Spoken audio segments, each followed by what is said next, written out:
I'm sad. But I'm funny how? I mean, funny like I'm a clown and amuse you? Oh, it's good to be back. I'm the guy who does his job. You must be the other guy. Yeah, maybe after 9/11 where everybody got so sensitive. Thanks a lot, Bin Laden. Hello, you don't know? It means all those fuckers know. I'm as mad as hell, but I'm not gonna take this anymore. You can't handle the truth.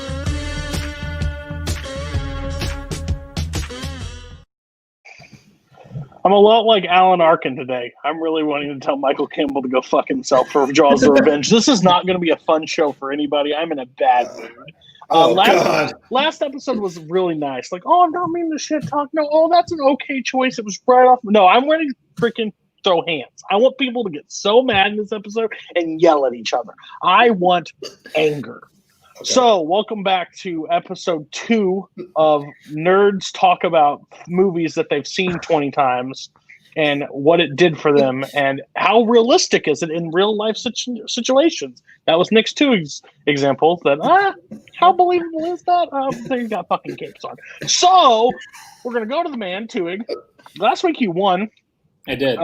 I don't know if you're going to win this week. I don't even care. There might not even be a winner. We may just cancel the show altogether. How are you doing overall? I'm very angry. Don't ask me questions about. I'm fine. Last week you said we're just going to have someone win every week, and that made me realize that meant I was the 4th place winner. Which, so you weren't supposed to pick up on that, but fair. I noticed things. Excited. Happy to be here. Thank you for having me. Cool. Next, hopefully between this episode and last episode, Carly gained some confidence in his list and actually enjoys the what he picked instead of everybody else's list. Carly, you have the correct choices. Remember, just tell these 3 to fuck off. So how are you feeling tonight? Oh, I feel great. I picked the wrong hat again. I wish I wouldn't have picked the loser hat again, but my picks are much better, I believe, this week. I really do. So I think it'll be a good time. As it goes up, it should get better. That's just how it's supposed to work, but some shit happens. Yeah. Thomas, you didn't do bad last week. You were pretty quiet. You got Koho as a manager, so I hate you.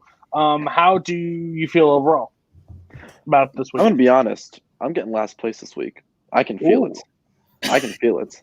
Do you hear what I hear? Now, Watchmen. That's what I'm hearing. That's what I'm getting relayed. Probably Watchmen. But Cody, I'm wearing a Red Sox shirt, so hopefully that can compensate for something. Yeah, this is a secret I did not know a long time ago, but it finally broke down. Thomas Scully is also a Boston Red Sox fan. It's kind of a crazy scenario that we have more people in this community than I thought. So your F just went to a C+ regardless of how things go tonight, because you're still wearing that after this season. And then we got Robert. I think your beard has grown more since last week. I don't think it has a little bit more. Or it's your face is dirty. I'm not sure which one it is. If anything, my face has shrunk, like physically smaller. Shrunken head. That's kind of creepy. How do you think you're going to do tonight? I think I'm going to do good. I liked my list last week. I liked my list this week, almost like it's a list of 10 scenes that I really like. We had a little joke before I started streaming, and Cody made me spit take, so it's going to be a good night. It's going to be a good time. There is a drinking game that does happen. If Koho inserts himself, take a shot. If Robert mentions how many were on his short list that he cut down, you also finish the drink that you have. Well, did you know it was actually? Oh, shit. Okay. Yeah. Yeah. We're so not just remember. and the third one is if Nick goes, shit, that was the one I wanted to put on there, but I forgot. Then you'll also take a drink too. Okay. So that's what we're all doing tonight. You're not Thomas. Your name is Nick Twohig. Please tell me what your wherever we're at. I don't even 30 through 30, 38. You want me to? Is that right? No, 30 through 28. 30 through 28. Let's extend this show. Let's do it. You know what? If you weren't here Should we last just talk week, we're about the gonna run same it back. once again? We're gonna run it back. No, okay. Let's just. You know what? Start talking. I'll tell you when to shut up. Okay. Some days you just can't get rid of a bomb. All right. So my number 30, first one for this week. I called it Ritual Combat from Black Panther. Basically, it's the Killmonger versus T'Challa fight in Black Panther when Killmonger challenges to be king. The second. This is not the CGI. Right. This is when he throws him off fight. the waterfall. Not when he fights M'Baku, when he fights Killmonger. Okay, the second To one. become Black Panther. Is Throws this him, I don't have either. basically? throws him off the thing. Okay. Right.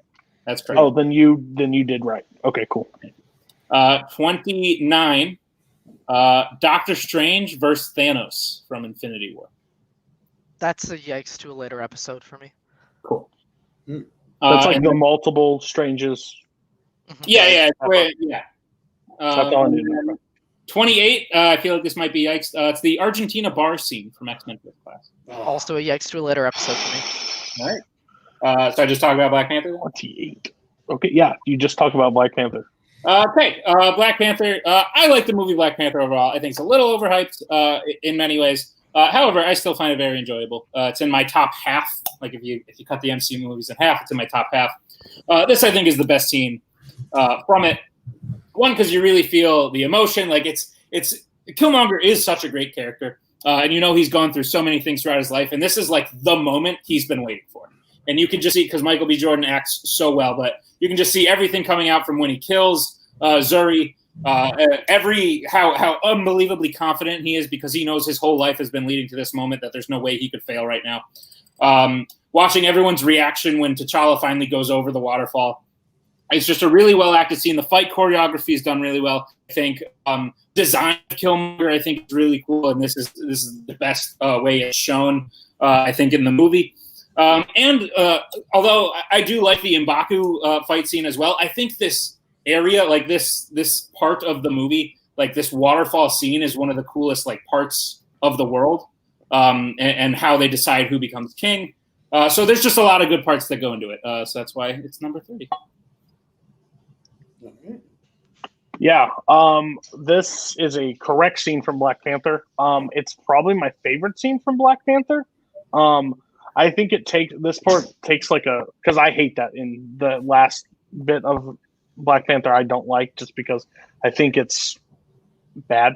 At least the CGI is. But like this scene is like, I remember when it happened, and like you don't think it's going to happen, but when it does, you're like, whoa! Like it kind of throws you back. It's kind of a bad part of the movie for me, because I think it goes downhill after this point. I think this part's really good, and then it doesn't pay off as much as I want it to pay off later. It's like Mufasa dying in Lion King. It's kind of the same reference point that I get. Black Panther and Lion King. I just do that to piss off Koho to see if he jumped on the screen. So that's just my take on it. No, but I actually really like the scene. Black Panther did grow on me the second time viewing. The first time I didn't like it as much. It is in my top half of the MCU. I think it's good. I don't think it's number 1 or even close to top 5, but it's good. All right, Carly, what is your 30 through 28? All right, my 30 is the introduction scene of Black Widow in Iron Man 2. She's in the boxing ring, is that right? No, well, I guess, when we see her as Black Widow, so like her fight scene. When they invade Hammer Industries. And she shows up. Okay. That's the one I'm talking about. That's right. And then 29 is a yikes from last week from Scully. It's the Mysterio's illusion. I guess specifically the near to the end fight where they jump from like 5 or 6 different like areas.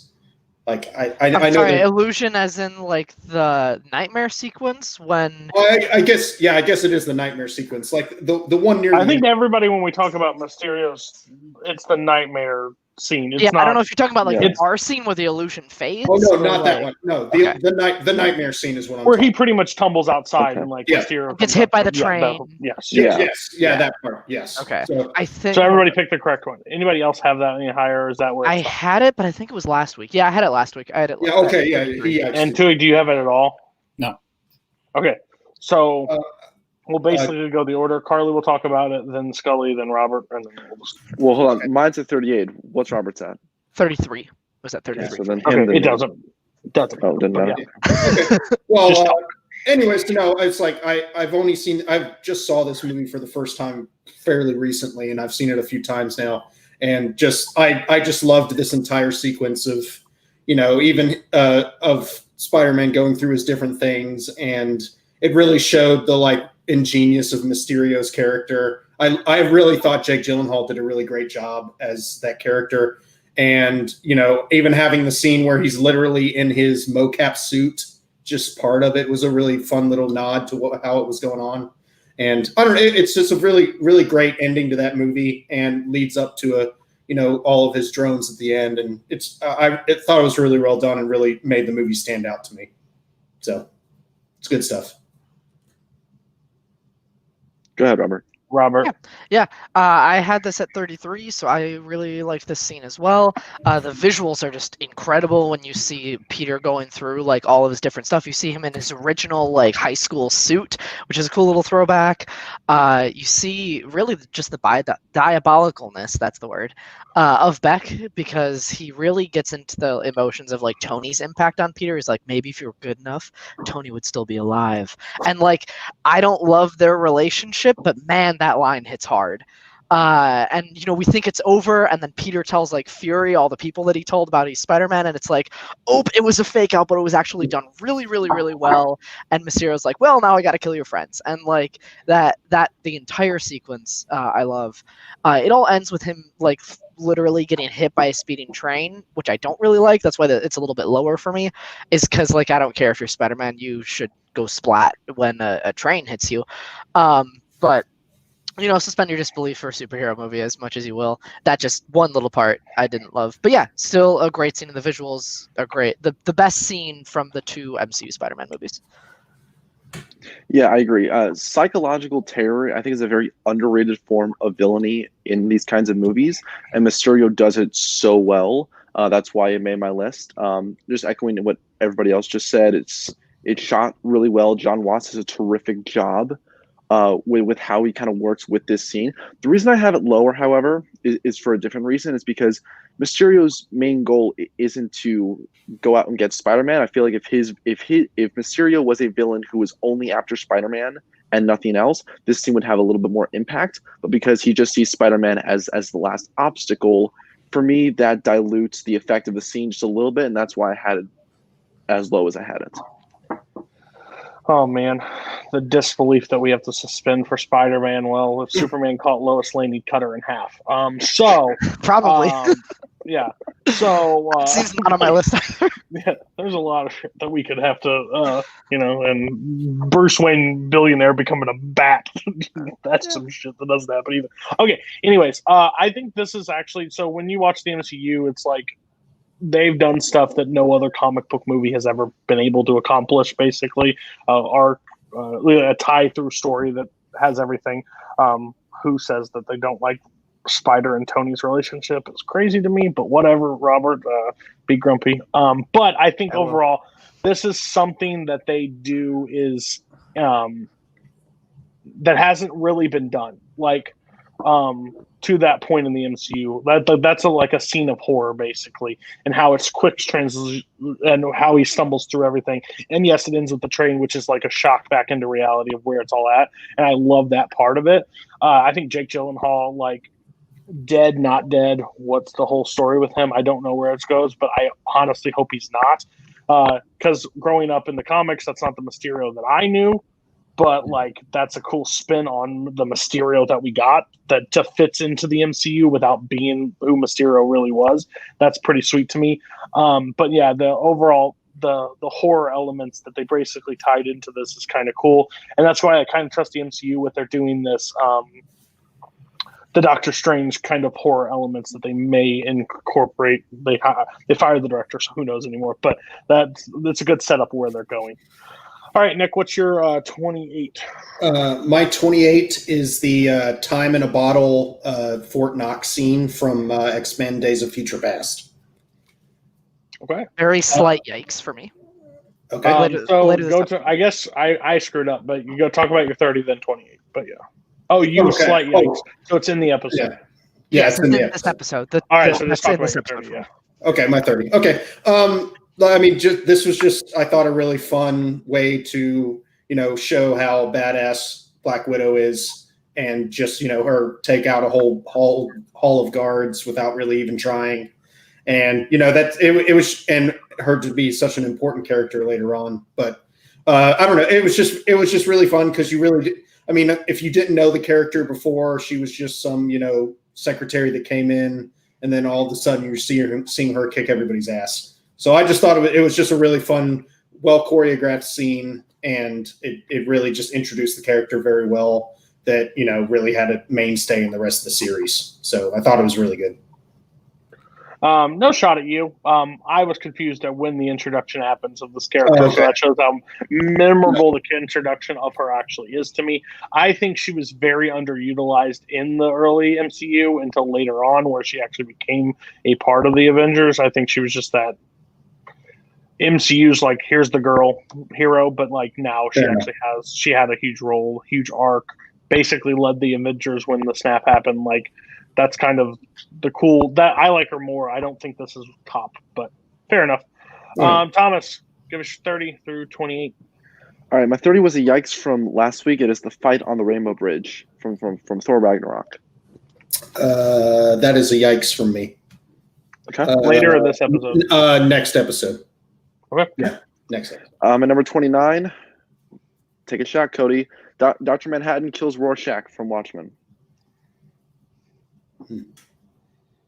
All right. I am again one of the few who stay awake through this entire movie. I know, weird, right?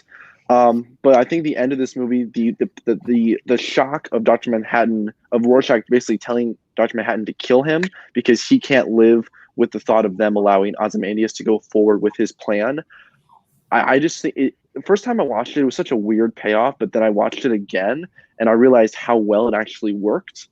Again, the movie is not perfect, but I think this ending, just the shock value of it and the emotional tonnage of this scene, combined with Billy Crup's performance as Dr. Manhattan, it's such a great moment that, also Jackie Earle Haley is great in this scene. So, this is my 29. What's your 28? My 28 is mess up the show. I'm all off too. Good Lord. Sam all together. It is when Peter grabs the Power Stone at the end of Guardians of the Galaxy. So after the dance off, when Ronan's, yeah, okay. That's your 30. Right. Okay, my 30. So we can talk about it now. Yeah, so I really enjoy this scene. This is when when Peter becomes the hero inside of him. What I love most about this is that he has the Power Stone. He's slowly decaying, and then all his friends around him are like, "Grab onto me. We'll do this together." And the sort of mirror image of Gamora saying, "Peter, grab my hand," along with his mother saying it as well, back from the very beginning of the movie. That's like a surprising emotional twist that I really didn't see coming in that scene. But it mirrors it perfectly from the start of the film. And then, of course, the five of them all join hands. And then he has the great line of, "You said it yourself, bitch, we're the Guardians of the Galaxy." So this is a really great scene. This is actually my favorite scene from the movie. So yeah, this is that's my 30. I'm sorry, my 28. It's 30. I'm all mixed up too. It was my 30. For me, I included the dance-off because I think it's all part of the same scene. I don't think there's like a good cut to say that's where the dance-off ends and the scene begins. Because he goes, "I'm distracting you," and then he grabs the stone right away. Like, it's all part of the same scene. So maybe that's cheating, but I think it's all the same scene. The reason I like the dance-off portion a lot as well is like, to me, it's actually like one of Ronan's best scenes in the movie. Like, I know a lot of people don't like Ronan as a villain, but I really do. I think it's cool that he's just sort of this like grandiose, like sort of like overpowering, very like sort of Shakespearean villain. And then like Peter starts dancing, he just goes like, "What are you doing?" Like, it's just like very subtle and just like he's just completely thrown off. So I love Lee Pace in this moment of the movie. And then, yeah, basically everything Scully just said about the actual grab into the stone. Rocket and Drax working together to fire the enforcer to break the hammer, and then the slow-mo shot of him like reaching out and grabbing the stone. And then, yeah, it's really just the moment where the Guardians truly are formed as a group, and it's definitely my favorite scene between the two Guardians movies. It just really, well, actually that's not true. It's one of my favorite scenes between because I have one later on that I just remembered. I love this scene a lot, and it really just displays, the power of not only Peter but the Guardians. They're better combined as well. When people say words that sorry, I caught possibly myself. make me twitch. No, you're fine. I'm wondering where it's coming from. Guardians of the Galaxy is my favorite MCU movie. It's probably it's in my top 5 comic book movies. I think this movie is absolutely incredible throughout. And I love the scene. I basically love all the scenes in this movie. It's probably my most rewatchable of all the comic book movies. I think it stands alone perfectly too of the MCU. It's one of those that you don't have to do in a marathon or see all the other ones. You can just pop in Guardians and watch it, which is why it ranks so high for me.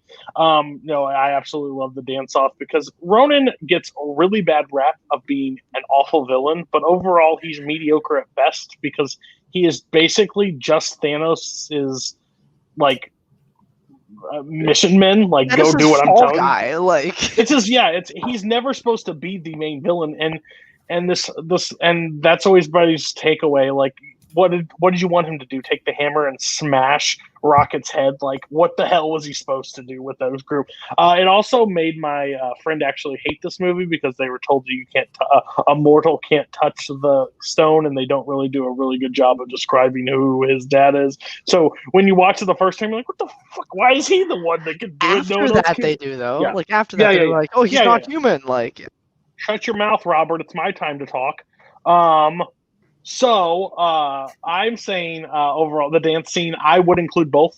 I would just include both because I think they are exactly. But I think the scene alone, when it all turns purple and everything's just shooting around and each one reaches out and you see Chris Pratt's eyes turn solid purple basically and say, we're the Guardians of the Galaxy, bitch. And then Ronan does that face. It's fantastic for me. I absolutely love this. So great job. Okay, Robert, give us your 28 and 29. Yeah, so that was my 30. My 29 is from Batman Begins. It is Bruce meeting with Carmine Falcone in the bar before he leaves to become Batman. And then my 28 is from Infinity War, and it is Cap's arrival in the train station. Okay. So we already talked about... Wow. I guess I'm the only one to have this. Wow, that's surprising. I'm surprised with somebody on the panel and it wasn't included. That's just interesting to me. So we talked about it last time. I love Batman Begins. And it's not because of these big, grandiose Batman moments, for the reason you love Dark Knight or love scenes from Dark Knight Rises. It's because of the scenes where you get a Bruce Wayne, where it's a little bit more intimate, it's a little bit more dramatic. And this is right after Joe Chill is killed in the court, and Bruce goes to prove that not everybody in Gotham's afraid of you, and you get just great Tom Wilkinson just being no gun, I'm insulted, and he's you could have just sent the thank you note. He's just very New York, New Jersey mobster. He's I would kill you right now and I wouldn't care. It's just great mobster talk from Tom Wilkinson. He's truly incredible. And really it's I sort of cite this as the moment in the context of the movie that Bruce decides to become Batman, because I think Falcone gives him a lot of quotes that sort of inspire him, because he's that's the power of fear, and fear will put people on the line, fear will make people follow you. So that's what really drives Bruce to make his enemies fear him. Falcone also says that he has so much to lose. He's you haven't thought it through. What about your lady friend in the DA's office? He lists, and your old butler. He talks about all the people that Bruce has to lose, and that's when Bruce also gets the idea of secret identity. I have to protect the people I love. So yeah, this is a great scene. I think it's one of the best sort of Gotham underbelly scenes of the trilogy. And I think it's the moment that he decides to become Batman. So I absolutely love this scene. and I'm not surprised other people don't have it. It's just one that stands out to me. 28. And my 28. Yeah. Do you talk about my 29 yet? No. Okay. 28. 28. I'm surprised nobody else has this. This is like the end of the Scotland battle. You don't really need the whole Scotland battle. It's the end of the Scotland battle into the train station. Vision and Scarlet Witch are on their last legs defending against the children of Thanos. And then you see the train roll by, and Scarlet Witch turns around and just has this little like smirk on her face, and you just see the outline, and he steps into the light, and it's fucking Cap, and he's there, and it's like, oh yeah, what a great moment. The music just swells with that great Avengers theme. Falcon flies in and like drop kicks somebody. Nat comes in. It's just like it is one of the best sort of uniting of a team moments in these later MCU movies. And yeah, it's just great. I just love this scene. It's sort of like a moment of hopelessness. Like you really see like the intricacies of Scarlet Witch and Vision's relationship, but like they think they're done. They think that they're going to die. Wanda thinks that they're all going to die, and the train comes and she just smirks, and the music kicks in, and he's like, oh man, when he throws the spear like back at her, it's just great moment, great scene, short scene, but great scene from this movie. You know why I really like this scene is because it finally broke up Vision and Scarlet Witch playing house together. Like that is like literally one of my least favorite things in any of the MCU. It's a battle and stuff like that, and Vision stays alive because obviously he's going to, because he has a stone on top of his head. But no, when Cap arrives, like that's one of those moments that I'm like I get really excited for, because I'm like, okay, they attacked two of the Avengers at that point, didn't have a huge moment. So then that's the first time you see Cap. He's got the beard. He's just looking mean, and it's sweet. I'm not the biggest Captain America fan. Like he is a great superhero. I like him for what he is, but he makes decisions in the MCU that drives me crazy. But this is one of those scenes that I really like. So good choice. All right. Don't give me that look, bitch. Tuig, what is your? Let's go through the list. So, what's your 27? My 27. Guardians of the Galaxy sucks. Number 27 is "Don't Stop Believin'" from the Losers. It's kind of a yikes. Okay, hold on. Sorry. Is it in 27 through 24? Yes, it is. Okay, then it's not a yikes at this point. You'll talk about it now. Where is it at for you? 24. 24. That's fine. Okay. Anybody else have it? Okay. Go ahead and talk about it, and then we'll go past to Carly. Sure. So this is the scene where Chris Evans, Jensen goes to steal the information from the computer, and to me, this scene describes The Losers as a movie perfectly. That's why it's my favorite scene from it, because it really just sets the tone of Chris Evans walking into the building that he's clearly not supposed to be in, and drawing all this attention to himself, and somehow that works, and he gets by everyone, and he's just singing his own rendition of "Don't Stop Believin'." And he even gets to the end. That's why I love The Losers, because it's a very heavy topic. It's a very heavy situation we're in, but these characters are just treating it like it's a normal day, like these are our lives, let's have fun with it. And it ends with one of the best jokes ever, where he's like, has the finger guns, and he does the whole like Dirty Harry, like, hey punk, and then Cougar shoots through the window at the guys and knocks it down. So I think it's comedically pretty perfect, and it just really sums up what The Losers is as a movie. All right. Well, I mean, you basically took my exact description out of my mouth, but I'll try to add something to it. But I mean, just to reiterate what he said, I guess it perfectly encapsulates this movie and just the attitude of everyone. And I think Chris Evans is peak Chris Evans in this whole scene, like undressed, like pulling his pants down in front of the women, and then calling HR that, reporting himself, and just then switching to IT and doing all that. Like, I feel like it's just brilliantly put together. And then, I went finger guns. So that's what I called it, the finger gun scene, because that's what stuck out to me the most. So, but it included that entire sequence. And it's the main, I love that. I love that movie. I watch it whenever I find it. So it's pretty hilarious. And that scene sums it up perfectly. So. This is DC, correct? Just making sure. Yes, I'm on it the is. same page. Okay. Yeah. Listen, when I rejoined Fandom, I started watching movies. DC fucking sucks. I'm going to be honest with you. If you're a DC fan, enjoy your life. I don't know what to tell you. It's a graveyard. It is literally a graveyard of sadness and depression and just, ugh. There are gems. There are gems throughout it. Don't get me wrong. Like Batman Begins is one of my favorite. This is one of those gems that I didn't expect to like as much as I did. It is short watch. It is packed with A-list celebrity, like A-list stars throughout the entire thing, and it all works. And they don't. The one thing I like about this movie is it doesn't overstay its welcome. It's in and it's out. Like it does not try to like solve the world's problems in like 2-hour epic. It's literally 97 minutes or something, and it's in and out. This scene is great.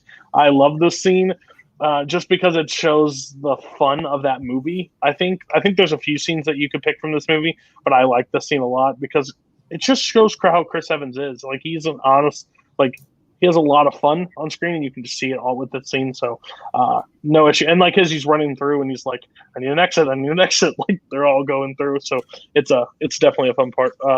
The song is overplayed as hell. Like that's one of the most overplayed songs ever. But it works really well in this movie. I will say. Robert and Thomas, you guys probably like doom and gloom of DC, so you didn't pick anything from Losers. So why do you hate the scene? I don't hate the scene. This was not enough death. Correct, yeah. Actually, I could have used more bat nipples in this scene. No, I do like this movie. It's a really fun watch, like Cody said. Like you can just pop it in, have a couple drinks, and just like enjoy your night watching The Losers. It's a really fun movie. This is my favorite scene from this movie. Frankly, like there's no other way to say it. I just like other scenes in other movies better. Like I wish I had a better excuse. I do really like this scene. It was somewhere in the 40 to 50 range for me, just not high enough to get on my list. 40 range, just missed my list. I do love this scene. I think Chris Evans is by far the best part of this movie. He steals every scene he's in. You can't help but anticipate when he's going to have his next like really, really great. Super underrated. Your audio just cut. We can hear you like at a low roar, but very muffled. It's like your roommate is asleep right next door or something. Like it's like you're whispering. Exactly. Oh. No, it was for like a second. Well, you know what? I think that you'll like this scene. You just don't know what good comedy is, so we'll come back to you, hopefully with your audio fixed next. Thomas, not motherfucker. What the fuck? I'm like Boatman tonight. I'm like right. Tim Nick. How about now? Yes, yeah, I can hear you. Okay, all right. Finish what you were saying. Where was that? Yeah, super underrated DC film. Just some scenes I like better.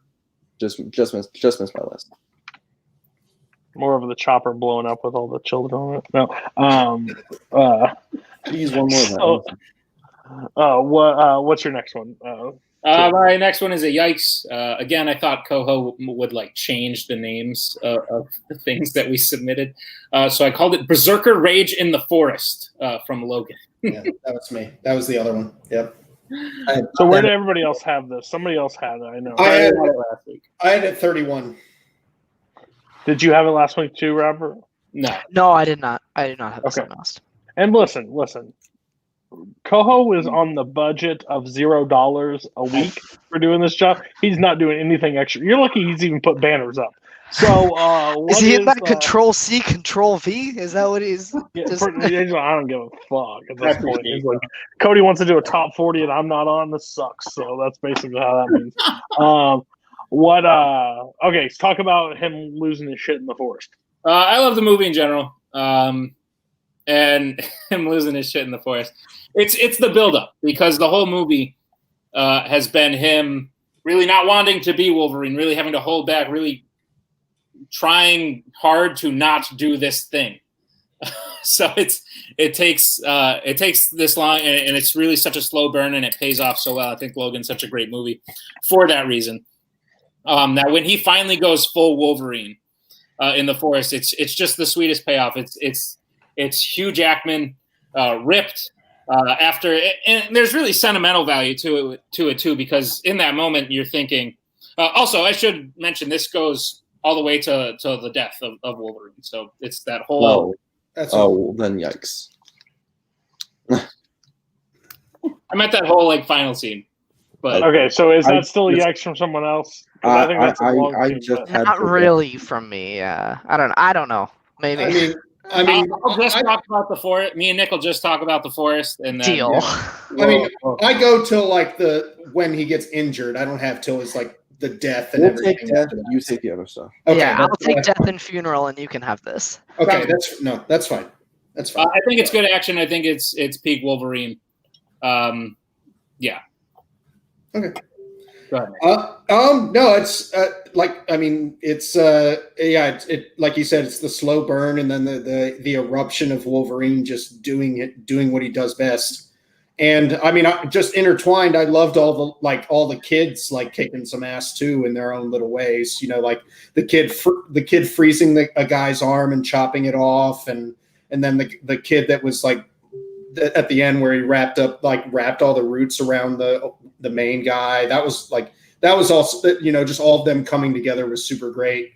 And it was just a very well shot scene. It's just absolutely beautiful.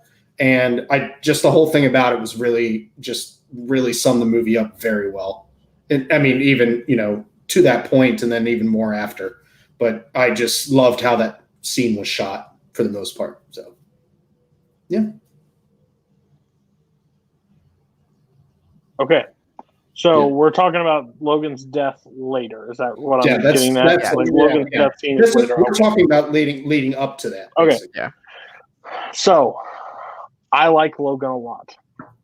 I'm not as high up on it as other people because there are parts of this movie I'm not a big fan of. But this scene alone, this scene breaks my heart a little bit, just because he has to inject the stuff into him to get to that rage point one more time.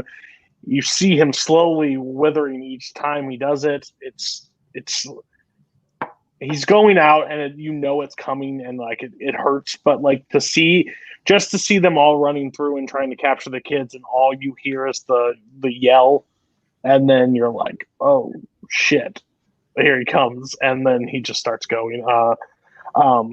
So I think the scene's incredible. I think it's heartbreaking and so satisfying at the same time, basically. Okay, so everybody else didn't have Thomas and Robert didn't have him losing his shit inside the forest. So why didn't you guys not have this scene? I didn't have this one just because I thought I should probably cut it a bit. I like the emotional tonnage of what comes next a bit more. Plus, I did a thing with my list where I tried very hard to do either one or two from each movie. If I had not done those rules, the Berserker Rage would definitely have been on this list. I definitely didn't do that with the one or two from each movie, because there are just certain movies that have 7 good scenes, and if they have 7 good scenes, then 7 great scenes deserve to be on the list. And that's just everybody does the game differently. That's just how I did it.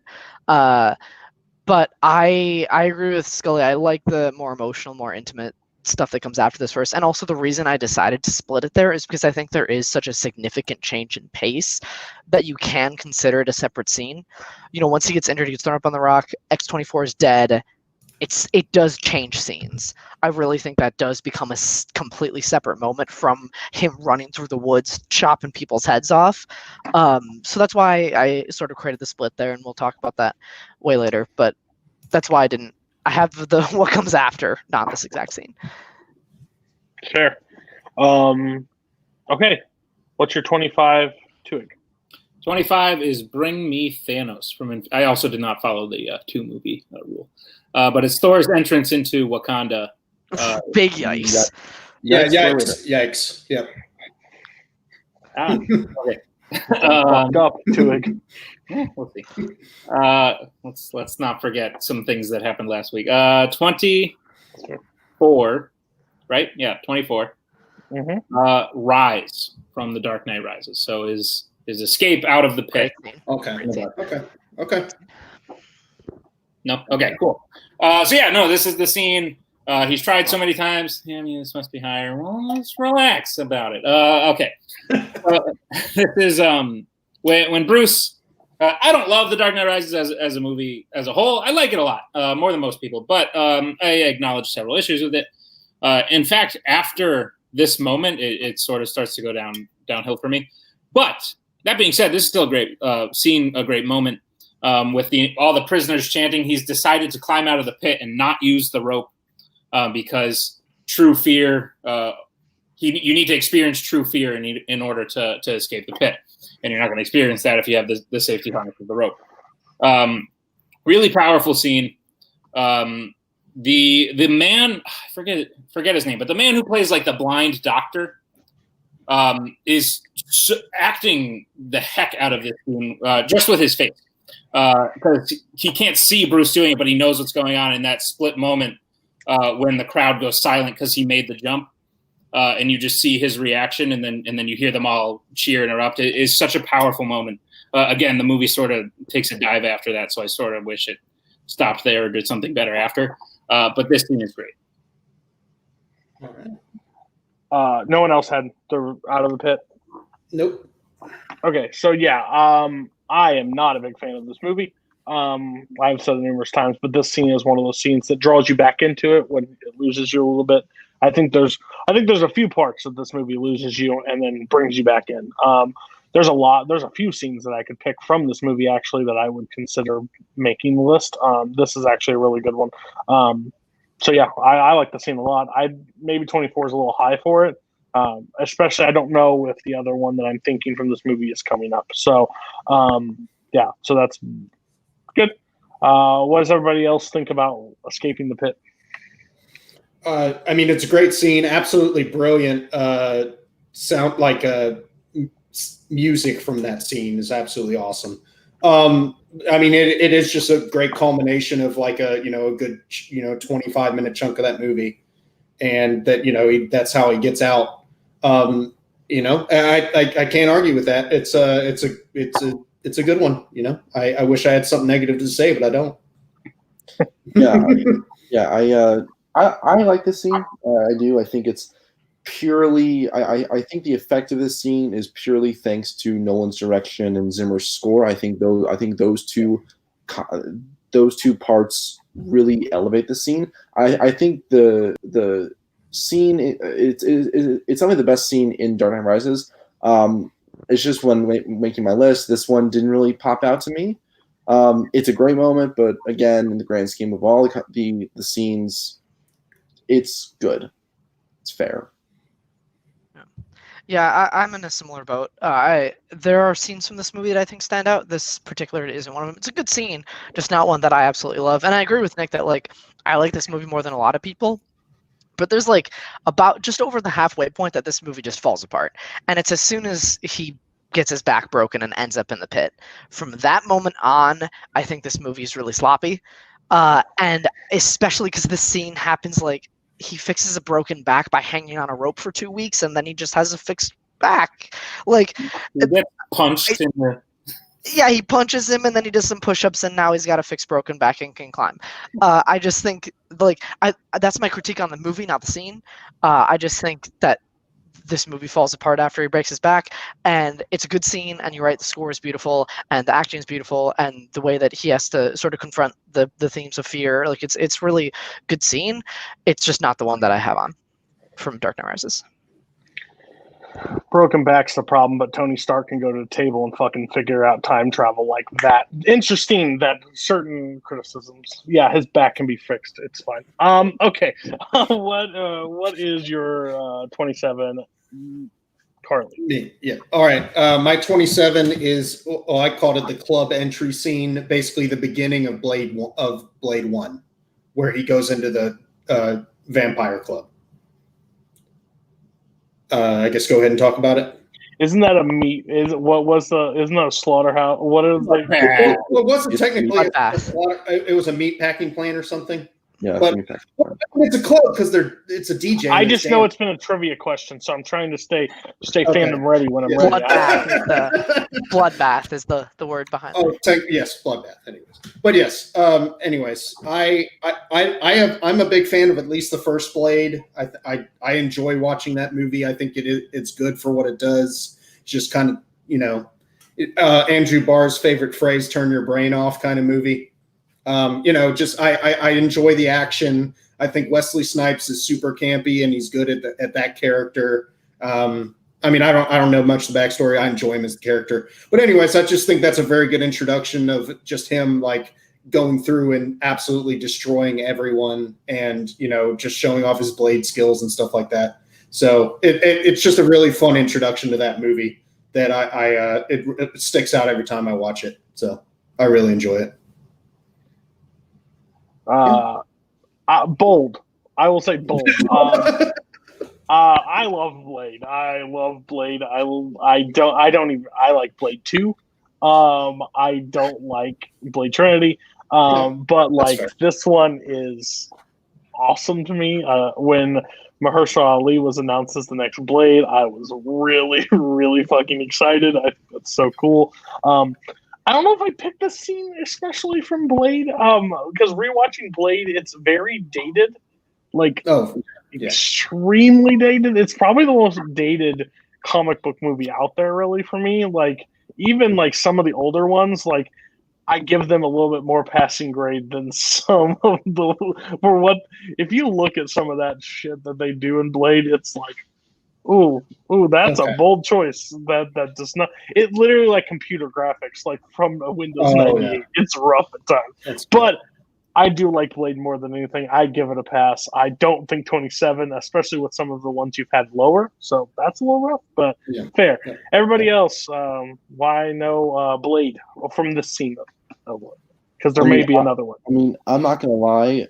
Well, when I think of Blade, this is the first scene I think of. It's a great character introduction scene.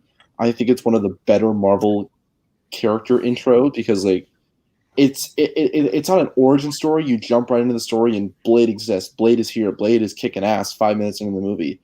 It's a good scene, but again, this movie is very dated. It's like going into your dad's closet and pulling out a sweater from 1998. It's very, very dated. Kind of smells. Has some holes in it. This just didn't make it. Okay. Yeah, when you guys were talking about DC being a graveyard, like I think Marvel has just as many great movies as DC does, but the Marvel ones are more watchable. I think it's more fun to watch the Marvel movies, the bad ones, than it is to watch the bad DC movies. But I think like the number of great movies on both sides is probably about the same. It's just more fun to watch the bad Marvel movies. And this is one that like I don't have a lot of nostalgia for. I don't love this movie, but if I was going to put a scene on from the first Blade, it would have been this one. When I think of the Blade trilogy, it's either this or the Dissection and Blade 2. Don't have that on either, but I think those are the two best scenes in the trilogy, so I can't fault you for having it.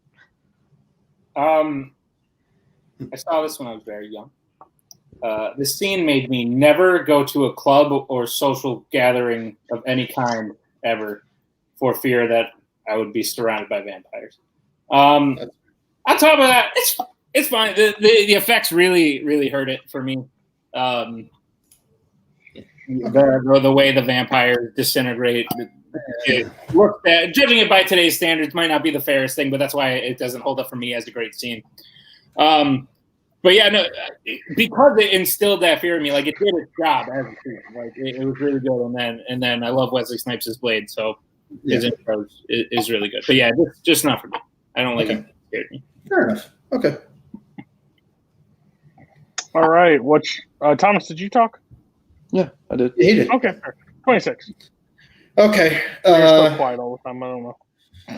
All right. This is also from The Dark Knight Rises, and I will say this is absolutely a personal bias pick because of my hat, is the stadium collapse scene from Dark Knight Rises. Cody got so excited, and then I know. So that's quick. I knew it. I knew it was going to happen, but I love this scene, and I'm going to talk about it. Anyways, there we are, Carly. Stand by it. Like, fuck you. I'm talking about it. There we go. Okay, so. Oh God! Can I take it back now? Yeah, you can. Anyways, so no, I just like the whole. Obviously it's a homer pick because the whole it's in Pittsburgh and stuff. It's got the Pittsburgh team, and then but also just the whole like the kids singing the national anthem, Bane walking through the tunnel, and the cops going in the tunnel and all that kind of stuff, and him obviously the state the guy returning the kick. And he turns around, the whole stadium's gone. And then also the whole scene with Bane where he's got this, he has a sign, he's like, "Who are you?" And he explains himself as the guy who he's like, "I'm the only guy who can, disarm the bomb," and he snaps his neck. And I was like, I thought, that was one of Bane's, very few, but that was one of his like, okay, really impactful, like, okay, he's here for some business. And so I don't know. That just really, I think that really instilled the fear in the city, in Gotham City, for what happens for the rest of the film. So I just loved how the whole thing was shot, and it was very well done the whole way through. In the way I watched it. So yeah, I think it's a fair pick. Again, not the scene from Dark Knight Rises that I would have picked. That's fair. There's another one. I'm hoping it's the one scene that I get you right on board and fucking everything falls apart. No, the stadium collapsing I think is cool, especially being a sports fan and watching everything just like. Imagine running the kickback and then looking back and there's a giant fucking hole behind you and all your teammates are dead at this point. I mean, where it pretty much boils down.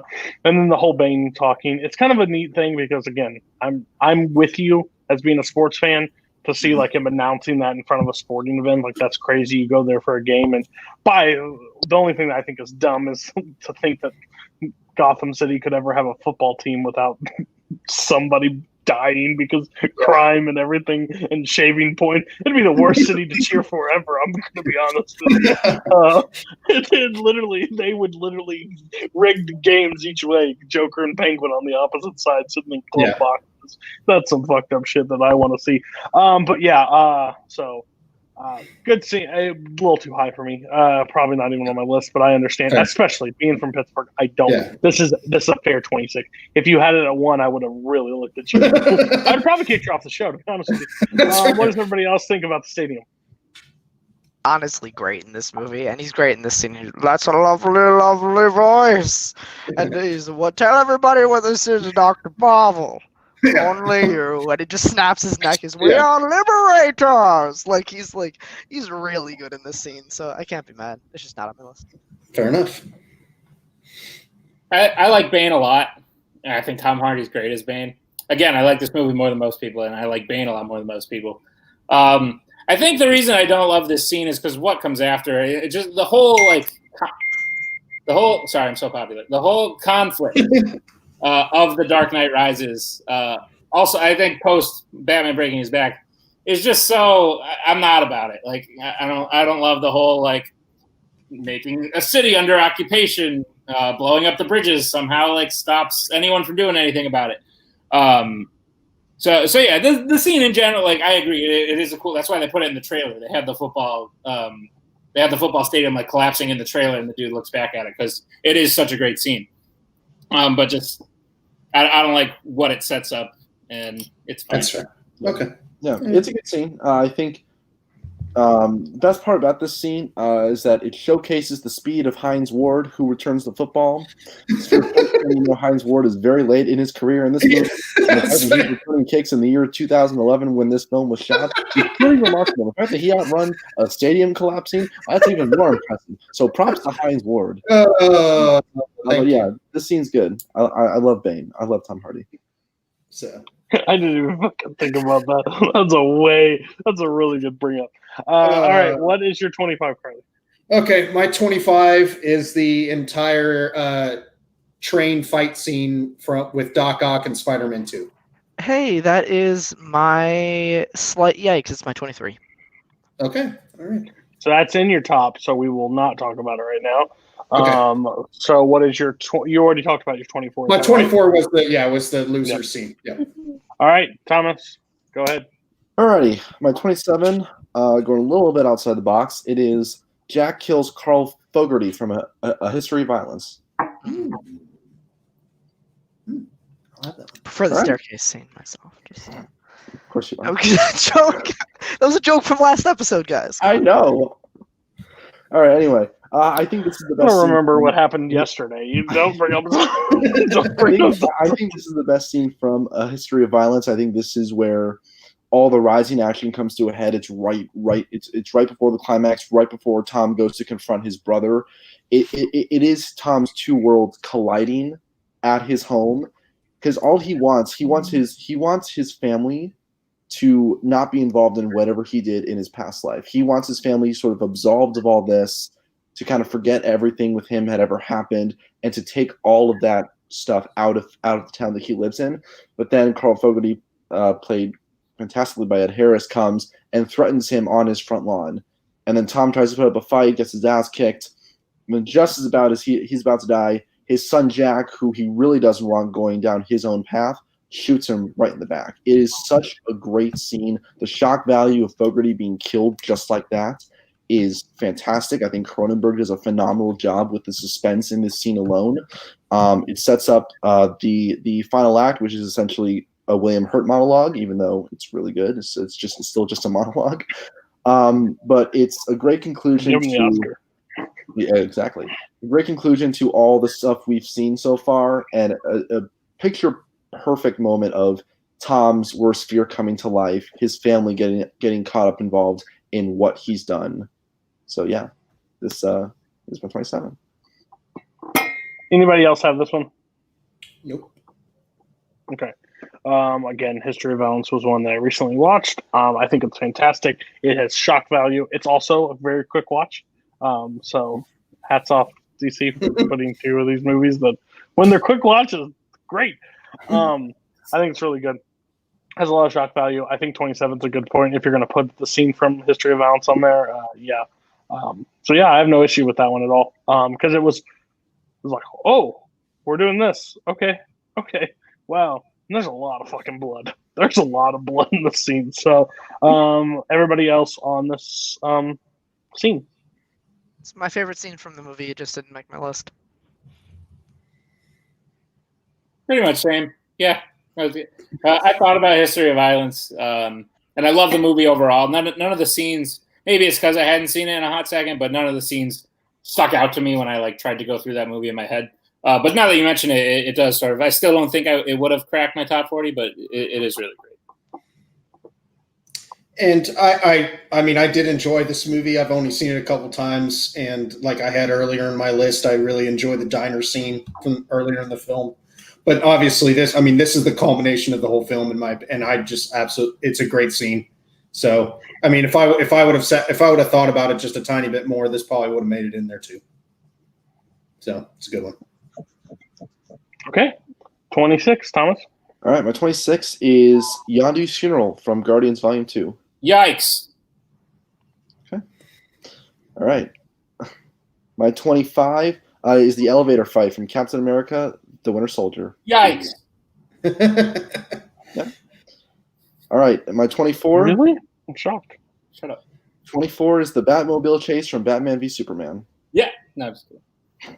The one where he's chasing the Russian, and then Superman comes in. Is this at the the end. one that? Is this the one that? This is the Do You Bleed? Yeah. Yeah. Okay, this is when Superman he Yeah. turns the wheel and Superman's standing there. Okay. Yeah. Yeah. This scene is brilliant. It's one of my favorite parts of BVS. I think that the way Zack Snyder filmed this scene, where you have sort of the point of view of both the Russians and the Batmobile going back and forth between the two, is great. The action with the Batmobile crashing through the ship and all the buildings, trying to cut off the Russians. It's just a great high octane, blood pumping chase scene. And then of course at the end, you're so caught up in the chase, you kind of forget Superman's in this movie too, and now he's shown up. Lets the Russians get away, and then it's Batman v Superman essentially for the first time, and then they both kind of face off. And Boatman says, do you bleed? And before that, Superman says, why am I blanking on what he It said? shines, don't go to it. Don't go. Yeah, that's what it was. My brain's all messed up tonight. Exactly. Such a great scene, kind of sort of inferring what comes next with the two. Yes, I know Batman does technically kill people, but this is a veteran Batman who just doesn't give a fuck anymore, and that's kind of what I like about this movie. But yeah, this scene is just so good. It's so good. Great action, great drama right at the end. So yeah. Okay. You used a word that really pisses me off. You said brilliant. Nothing in this movie is brilliant. I will stand by that. This scene pisses me off so much. And I'll tell you why it pisses me off. It's because this was supposed to be, when that line happened, do you bleed? And it's like, the next time that light shines, don't go to it. I'm like, let's fucking go. These two, no, we're going to cut. We're going to cut. For an hour. For an hour. We're going to cut off, and we're going to go to a whole different place. They're not going to square off this time. Batman's got to go work out. We got to see his abs. He's got to build some iron suit because he's got to fight the son of Krypton. And if he was the greatest detective, all he needs to do is put a Krypton in his fist, and he's got a good shot of beating the hell out of him. So, yeah, it just annoys me because it's the setup that I'm so excited about, because it is the scene that I wanted. And then Snyder did Snyder and wasted a great opportunity of it. I'm just, it's where it is. The scene itself is great, but I can't put it, if it was a standalone scene, it'd be great, but I know what comes right after, and it drives me batty. I'd rather have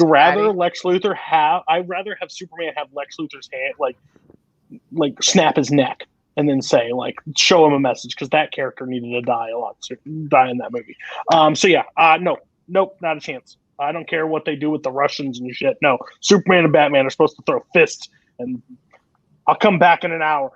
I'll be ready for your ass. Just you wait. I gotta go work out there. Gotta go wiggle some ropes up and down because I'm fighting the son of Krypton. Shut up, stupid. What does everybody else think about this thing? I'll go. I agree with many of the things. So DC cut some great trailers, man, because this was in the trailer, and it did get everyone super hyped. The bleed part. To talk about the car chase a little bit, maybe it's just because I'm not a big car chase person. Like, there are not many cars chase scenes in movies that like really get me excited. But this one, the action is just so overblown. I think the movie does a really bad job of setting up Anatoly Kniazev like as a character that we're supposed to like care about as being a bad person. So there's no like emotional stake for me in the fact that he's chasing him. Something that really pisses me off, and this isn't part of the scene, but this is going to be a little nitpicky thing. Batman puts a tracker on the truck, and then Batman barrels into the truck and destroys the back half of it. And then when we see the truck after it escaped because he hit Superman, and also Superman lets a bunch of bad guys go. Like he's not like, oh, Batman, you're chasing these bad guys. I'm going to stop you and let them get away with their crime. When you see the truck the next time, the tracker is like hanging on a little piece of metal that's just barely still on the truck. And I'm like, how did Batman know he wasn't going to knock the freaking tracker off? He might as well have. No, he did not know, and there's no way he did it on purpose, and it pisses me off every single time. I agree. That very short exchange outside of the movie is so dope, but the rest of the movie and even the rest of that scene just really makes me upset. It's fair. I mean, I hate to pander, but I mean, Cody said exactly what I was basically going to say. Like, legit, like I love that. I love that little bit, but it just completely ruins it when it cuts it off at the end and waits so long to actually do any sort of thing to continue it. So I'm not a huge fan of this movie. That's why that's why I didn't have it on my list. I mean, obviously I remember the scene from the trailer, but it's not, I don't know. Like I said, it would be great if they would have extended it, just 5 or 10 more minutes to do some sort of fight with it, but it just never happened. if Superman kicked his ass the first time and then he went and trained and came back to whoop his ass the second time, that would have made a lot more sense. Yeah, exactly. The funny thing is, this scene, after that scene, I fall asleep in the theater. My wife leans over to me, oh my gosh, Wonder Woman's on screen. I don't give a shit at this point. I don't care. Is literally what I yelled in that theater. I do not care. Those two lines are very good lines. Probably the best two lines of the movie. Next time you see your light, don't go to it. Do you bleed? You will. Those are great lines. Yes! The scene sucks. The scene is sucks is maybe a strong word, but the scene is not good. The hour of the movie that comes before this scene is pretty bad. And very good. And the scene is dumb. He puts a tracker on and he's like, oh, I'm gonna go all espionage and go track him down, and then he kills people by blowing up a cruise ship. It's not the fact that he kills people, it's the fact that he blows up a fucking cruise ship with people on it. That's just so dumb. That's just so stupid. The chase scene isn't good action either. There's better action scenes in this movie. It's not well filmed. The cutting back and forth between the Russians and Batman is really poorly done. It's badly edited. It's badly shot. It's just not a good scene.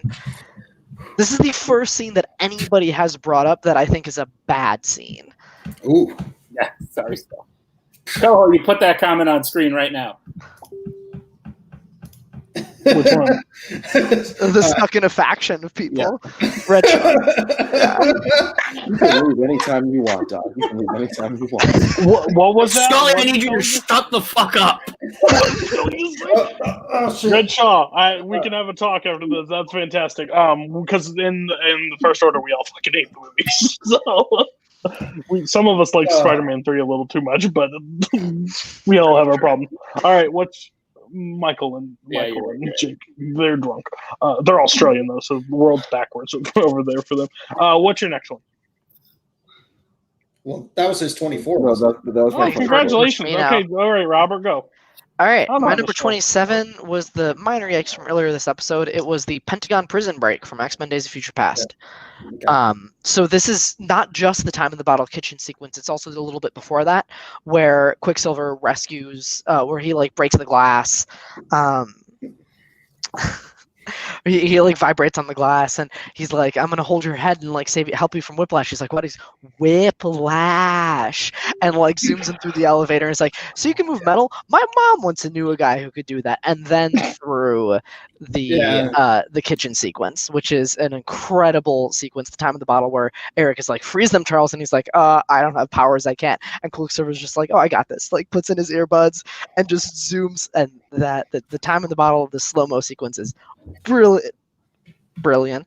It is truly an incredible scene. So the entire prison break, including all the interactions between Quicksilver and Magneto, I think are really good too.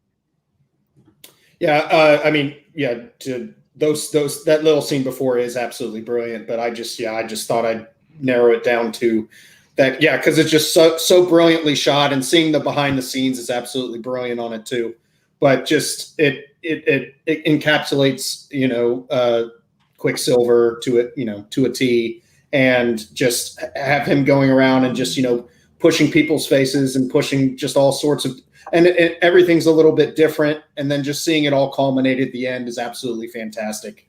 So it's just a really great short little 30-second to a minute scene that's just really well put together and really helps that movie even better than it already is. So yeah.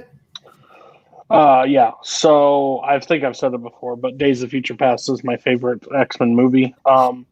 This scene, when the first time you see it, is really sweet. They do recycle it, which is fine. It's just not as good the first time. No. With all the raindrops coming through and him just running around and putting all the things. I also would include the breaking out of the Pentagon because it basically just goes right into it. But I like the whole scene where you see all the cops just standing there and then they all flip upside down because he runs through and he puts them there. And then when they're running through and you just see all the characters and the little move of all the bullets where they all go different places. And then everybody falls. And they're like, what the fuck? So it's just those fun things. I just wish they would have capitalized on the stuff. Because, hey, I once knew a guy who my mom knew somebody that can move metal. They could have tied into that at some point. They do in the series. next. I mean, to be fair, they do in the next one.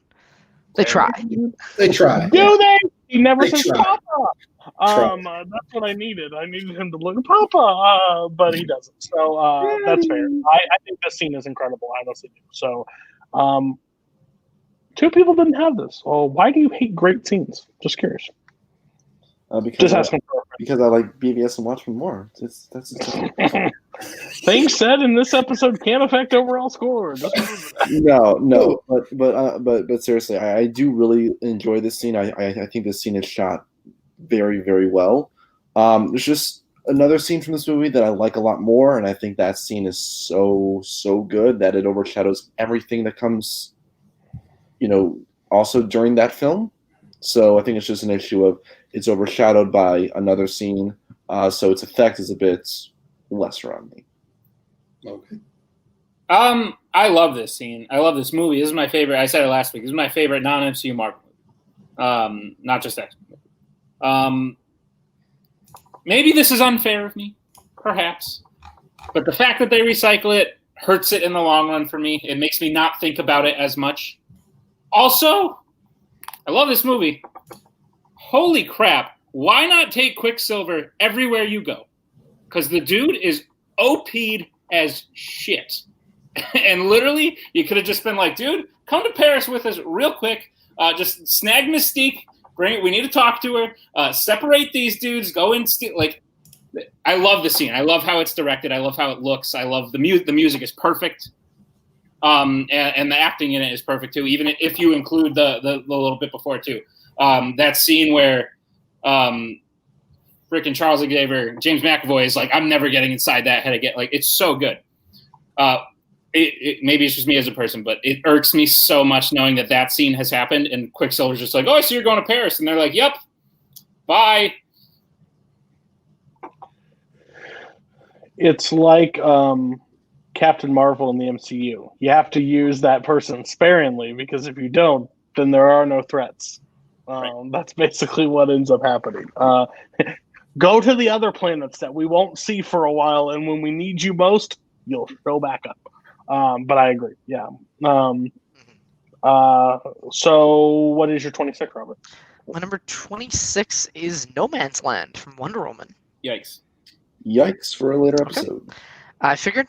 My number 25 then is from Snowpiercer, and it is my favorite naming of a scene that I've ever done. It is Curtis's cannibalistic confessions from Snowpiercer. It is the scene when they're outside.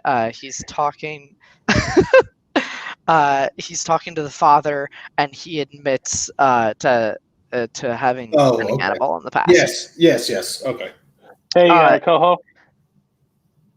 Are you around? You're probably not around.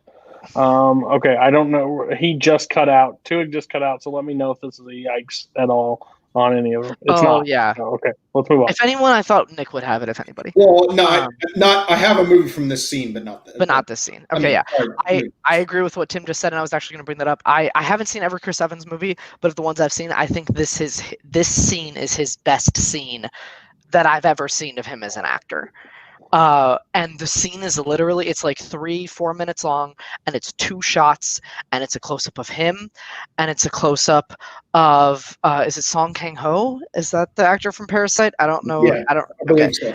Yeah, it's those 2 shots, and it's not big, it's not extravagant, it's not, expertly crafted and shot, but it is so good. The acting and the writing in this scene is just perfect. Evans talks about how the tail section of the train, after a few weeks on the train, they began eating the weak, and it is just the most pure form of brilliant dramatic acting from Evans. Like the line where he says, I know what people taste like, and I know that babies taste best, is as he's like crying, smoking a cigarette. Like, that is just an incredible scene. It's my favorite scene from this movie, even though it's not extravagant, it's not showy, it's not like flashy, but I think it's just an incredible dramatic scene. I watched this movie once. Thought it was a 2.5-star movie. I did not like it. I was not a big fan of the movie. Rewatched it. It's great. It's really good. This scene is one of those. There's a few heartbreaking scenes in this movie that they do really well. Like you're just like, ow, like that's really where we're going in this movie. But yeah, this pretty much how nonchalant like he explains it basically of how it all goes. But like looking at the reactions when he's saying it, it's just like, wow, like that's really what's going on. Yeah, I think this movie is kind of. I think it gets more attention now because of our community, like in this community at least, because it's asked about, but it gets more because of Parasite winning, so it brings attention to his other films. So yeah, I think it's a fantastic scene. There's a few scenes that you could pick, so if any of them, that's fine. Everybody else on the scene from Snowpiercer. I mean, it's brilliantly put together. I agree, and it's just very short and sweet. You just kind of insert it in there, but it's absolutely like very impactful. And I agree that I would argue I haven't seen all of his films like Robert said, but it's by far the best Chris Evans acted movie I've ever watched. And I probably love this movie just as much or more than most people. So I have another scene later from this movie, but there's probably at least 4 or 5 scenes I could have picked. But I also tried to limit, not go too crazy on one movie. But it's a great choice either way. So, yeah, I really, really enjoy this movie. I recently rewatched it because I hadn't seen it in a while. And if I had probably watched the movie before I had finalized my list, this probably would have made it on there in some capacity. The scene is just so uncomfortable when he's admitting to his past. I guess you could say crimes against humanity because that's what cannibalism is. Talks about Edgar too. Oh man, it's such a heartbreaking scene, and that's, I mean, you're on Curtis's side 100% before, but now you're really hoping that you want that everything good happens to this guy in the end. Yep. Oh yeah. We'll get to Ixtha when he comes back. So do I go to my 24 or are we back? Yeah, what's your 24? Okay, my 24. I don't know if anybody else will have this, but this is also a very emotional scene from Endgame. And it's actually when Scott and Cassie reunite.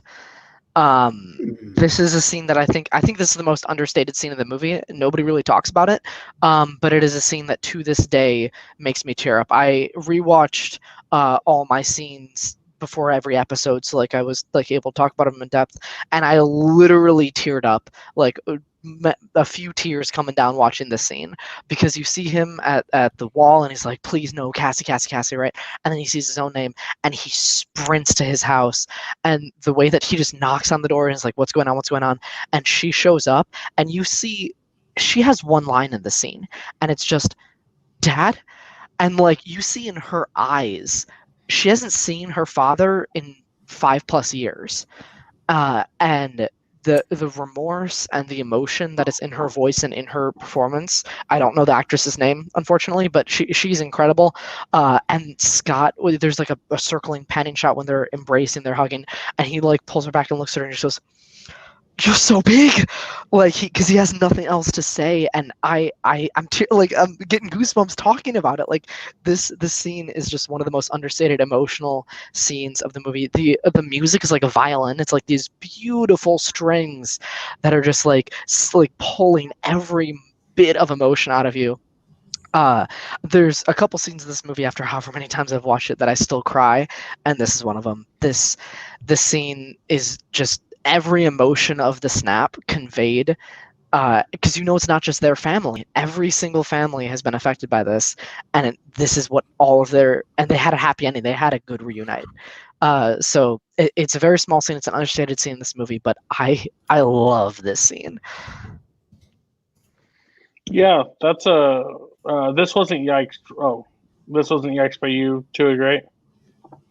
You're back now. Okay. I'm gonna put this. This is a fine scene. I don't know if I put it on the list, but I understand why it carries weight to it. As a father myself, like I could just imagine being gone for however long, because you go show back up and you don't know where the world is, and the one thing you want to figure out is where your kid is, and you see the name and you're like, wait a minute, you don't see hers, so you run to the house and then just have that reaction and that break. This I think what this scene does is this movie has so much scenes in this one movie, so it's hard to narrow down what the best few scenes are like at that point. So like it can go understated. I think there's another one that like opens the film that can be on this list. There's a few. So yeah, it's a fine scene. It just probably wouldn't have made mine. What does everybody else think about the scene? Yeah, this scene is great. It's small. It's like only a couple minutes long, but here's the issue: is that there's so much that comes after that makes you kind of forget what the scene was, because Endgame is such a loaded film with so many great moments. I think there's a slightly better reunion scene in this movie. But it's still super emotional. I tear up as well when I watch this scene. Over how many times I've seen this. So yeah, this is a solid pick, maybe a bit high. But yeah, this is still a really good scene.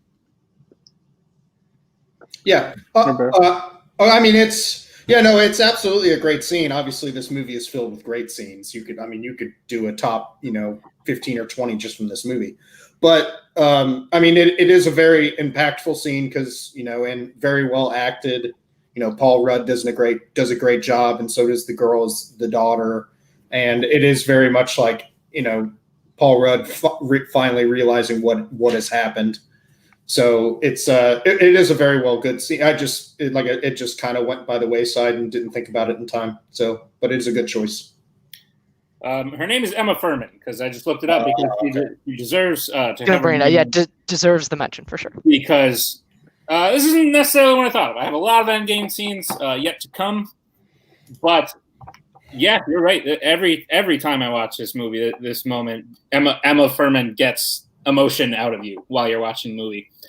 I mean, it's such a big movie, and there's so many other things going on. I wish it sort of feels like it's just this and then done.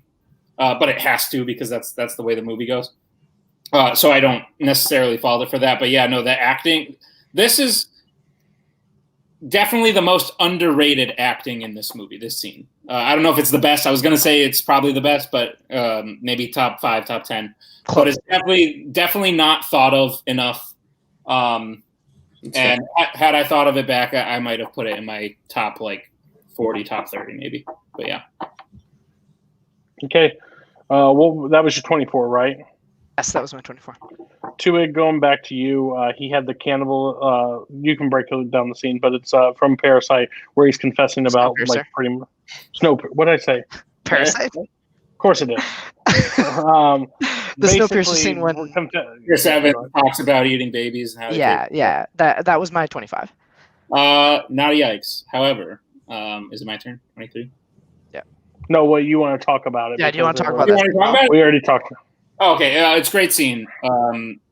I agree. Someone put in the comments. I figured that was the scene because someone put in the comments some of Chris Evans' best acting, Bong Joon-ho's movie. I put the pieces together. It's very good. It's very good acting. In terms of pure acting, it's some of Chris Evans' best. In terms of giving us backstory to this story that we've already been very interested in Snowpiercer, up till now, it gives you this whole other layer you really didn't consider until this comes up, and makes you look at these characters a little bit differently, and how his friend was the baby he almost ate, and then you look at that relationship differently the second time you watch it. So yeah, it adds a whole extra layer to the movie as a whole, and so yeah, it's pretty great. All right, what's your 23? And 23 is the Katarina Bridge scene from Snowpiercer. Is that the? It's the fish in the dark on New Year. Everyone's got the mask. They put night vision goggles on. Oh, yikes. Okay. Yeah, for another episode. Okay. Gotcha. All right. Carly, what's your 23? All right. My 23 is a yikes from last episode from Robert. I promise this is the last time I'm talking about this movie. It's the opening credits from Watchmen. So I'll be... all right. Well, anyways, I don't know. I think this was a very good introduction to the movie and how crazy and ridiculous everybody is, and how messed up all the main characters are in their own way, and set up the world. I just thought it did a really great job, and I loved the Times They Are Changing song. Was a very perfect fit for it. So, I mean, like I've said before, I am one of the few people that actually enjoy this movie and don't fall asleep in it. But it is what it is. So I just thought this was a really well done opening scene and really introduced to the world and the characters and everything like that. Yeah, I agree. I had it as my 38, so it was a little bit lower for me. But I agree with Nick completely. It sets you in the world perfectly, maybe more than any end credit scene in any horror movie. Maybe, it's up for argument, but it really puts you in the scene because at the start of the credits, superheroes are worshipped by the public, like literally worshipped as these super beings, these gods, and we see their downfall. Right, we see their death, their retirement, their imprisonment, their murder, their the bigotry of the public turning against them. And we see in historical context, we see JFK's assassination, we see the Vietnam War, the moon landing, Nixon's election. It really does just put us, it throws us directly into this movie as, okay, this is the world we did live in with superheroes. This is where we are now. This is what has changed. The times there are changing, right? The song is so perfect. And this is the world we live in now. We see sort of flash forwards to Rorschach's childhood. We see Carla Gugino, whatever her character name is, can't think of it right now because it's 9:30 p.m. We see her arguing with her husband, like, oh, I was a hero, damn it, and we get the context of that scene later in the movie. So there's some foreshadowing in this scene as well that I really like. Just great opening credits, and really, really, my favorite scene of the movie really puts us in the into the world that we're living in. It is the United States in 1985, but it's sort of on its tilt. It's on its edge, and this scene tells us how. Yep.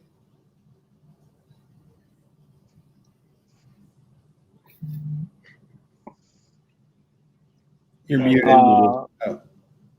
Am I muted? No, you're not. Good. Because I was saying a lot of mean shit. Oh, I'm sure. So it's probably great that I didn't. Listen, do I fault you if you guys have this on your list? Yes. Do I judge you? Not a ton. It's downhill from here, boys. I'm saying the opening scene is probably the best scene from this movie. Okay. The opening credits. The rest of it, I just honestly, I am so fucking confused. I don't get the love for this movie. I don't get the love. Now, apparently, there's a cut out there that makes this movie even fucking better. But at the end of the day, I couldn't stand the 2 hour and whatever chunk. There's no fucking way I'm watching 3 hours of this shit. It's no way. The cut is 3:30. Oh my! Listen, Zack Snyder. Animated stuff with the animated, it's 3:30. The people that are crying for the Snyder cut of Justice League, listen, this is why he got fired. He doesn't know how to cut down a movie. That's the problem. And when they said, "Oh, it's gonna be over 4 weeks," yeah, that's an hour a piece. That's why his ass got fired. It's just too much. He doesn't know how to do a concise story. The opening scene it sets off a really cool how this is gonna go, but it doesn't deliver on how, where it could actually how good this movie could have been, and how big of a train wreck in my eyes it actually is, because Zack Snyder is just a terrible director. Okay. Everybody else on the opening credits? This I enjoyed the scene. It's kind of a prequel, kind of all wrapped up in about 5 minutes. So it definitely sets you in the world and informs you of what's gone on based on the history of superheroes for the past 50 years. Sets up the movie real well. I just think there's better scenes from this movie that I put on this list. One thing I'll say is the song really fits well, and I really like the song, and it makes me enjoy the scene more. You say it sets up the world in a great way, and I agree it does that. I just don't care much for the world we are set up to. I mean, that's a personal taste. I won't fault you for it. You should. Okay. All right. Thomas, what's your 23? My 23 is Captain Bucky versus Tony at the end of Captain America: Civil War. Okay. I am shocked. Mind blowing. Okay, Robert, what is your 23? My 23 was a minor yikes from earlier from Nick, Carly. It was the Spider-Man 2 train sequence. Yeah. This is the entire train battle with Doc Ock. I think it's the best filmed action of the movie. I have a lot of love for Spider-Man 2. I understand that I think Spider-Man 1 has aged not the greatest. I still love it. I still have a lot of nostalgia for it. I think Spider-Man 2 still holds up. And I think this scene is part of the reason why. It is a great scene, in not just the battle between Doc Ock and Spider-Man, but also once Doc Ock abandons the train, Spider-Man saving it. He loses his mask. There's the Jesus imagery, and he stops it, and all the people are like passing him back over their heads, and the kids hand him the mask back, and they're like, "Don't worry, we'll keep your secret." And the one dude is like, "He's not any older than my son." Like, they all realize that Spider-Man is not some godly figure to be worshipped. He's just a dude. He's just a kid who lives in New York. Like, he's a 20-year-old whatever, and he's fighting for them because that's what's right. And I think that's what's at the core of Spider-Man's character. That's why I love Spider-Man as a character so much, and I just love this scene. I think the dynamic action is the best in the series. It really, for me, for Spider-Man 2 scenes, it was the debate between this and another one, and this one just came up a little bit higher. And there's another scene from this trilogy I have later, but I really enjoy this scene. Yeah. I mean, you said it perfectly, basically. But yeah, it's just the whole, it's very well shot. It's super entertaining. Like, it's very, very intense fight, like going back and forth. And definitely the whole, like, him, spreading out and saving even though he has a really weird looking face through the whole thing, which is now a meme. But, that's it, even that, but yeah, the whole part of them like carrying him back, just like you said. And it's like, here's the mask. We won't tell anybody. And the guy being like, wow, he's so young.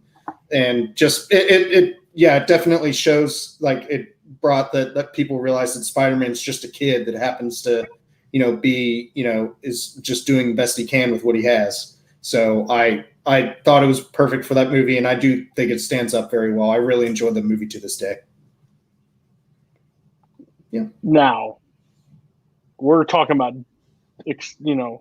expending disbelief and stuff, right? Bullshit. They told everybody they fucking saw after who the hell Peter Parker is. The only thing is they didn't know who the fuck he was. They don't know his name. 2004 was a different time. Nobody had.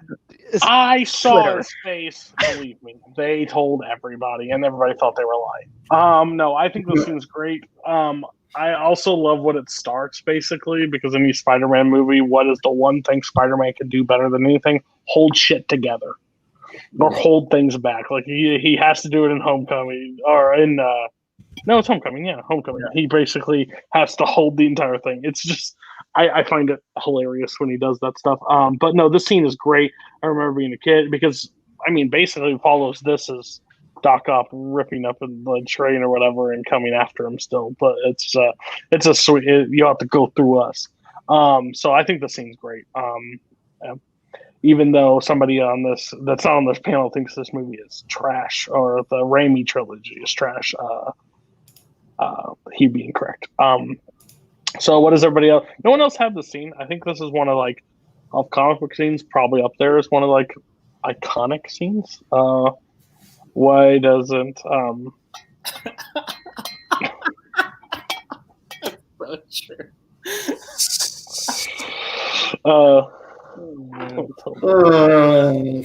okay, so what does everybody else think of? Why didn't you have this on your list? So here's my thing. I'm okay suspending disbelief for our world. Like, if a movie has something that would not make sense in our world, I can suspend my disbelief for that. However, it has to make sense in the world that they have set up. And I know what you're thinking. You think I'm going to say? I'm not going to say that. Here's what I'm going to say.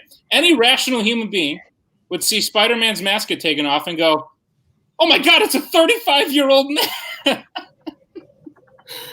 Not, he's just a kid. I'm like, are we looking at the same thing? It makes sense in the movie, though, because he was, like, in the context of the story, it still makes sense, though, because he was in high school. Yeah, it's a story, but it looks like you're old as shit. when I first met Tim Brzakala, it was in a Marvel debate match. And I had to argue that a scene, I forget which one I picked, but that a scene was better than so I had to argue that this scene was bad.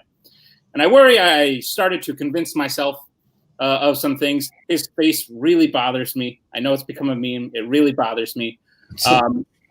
There's a lot of replay. I think Doc Ock is the best Spider-Man villain, second best Spider-Man villain outside the Vulture to date. If you count non-MCU, then yes, he's the best non-MCU Spider-Man villain. Okay. He does a lot of what Green Goblin does. It's like, you must choose, and he's throwing the people. It's a lot of recycled stuff. The logistics bother me. Sometimes these things bother me, sometimes they don't. But the logistics of, like, you see how far the trains got to go, and then another, like, 10 minutes goes by, and it's like, this train would have gone off the rails a long time ago. So it is very good, and I recognize it for its iconicism. I recognize it for Alfred Molina's performance.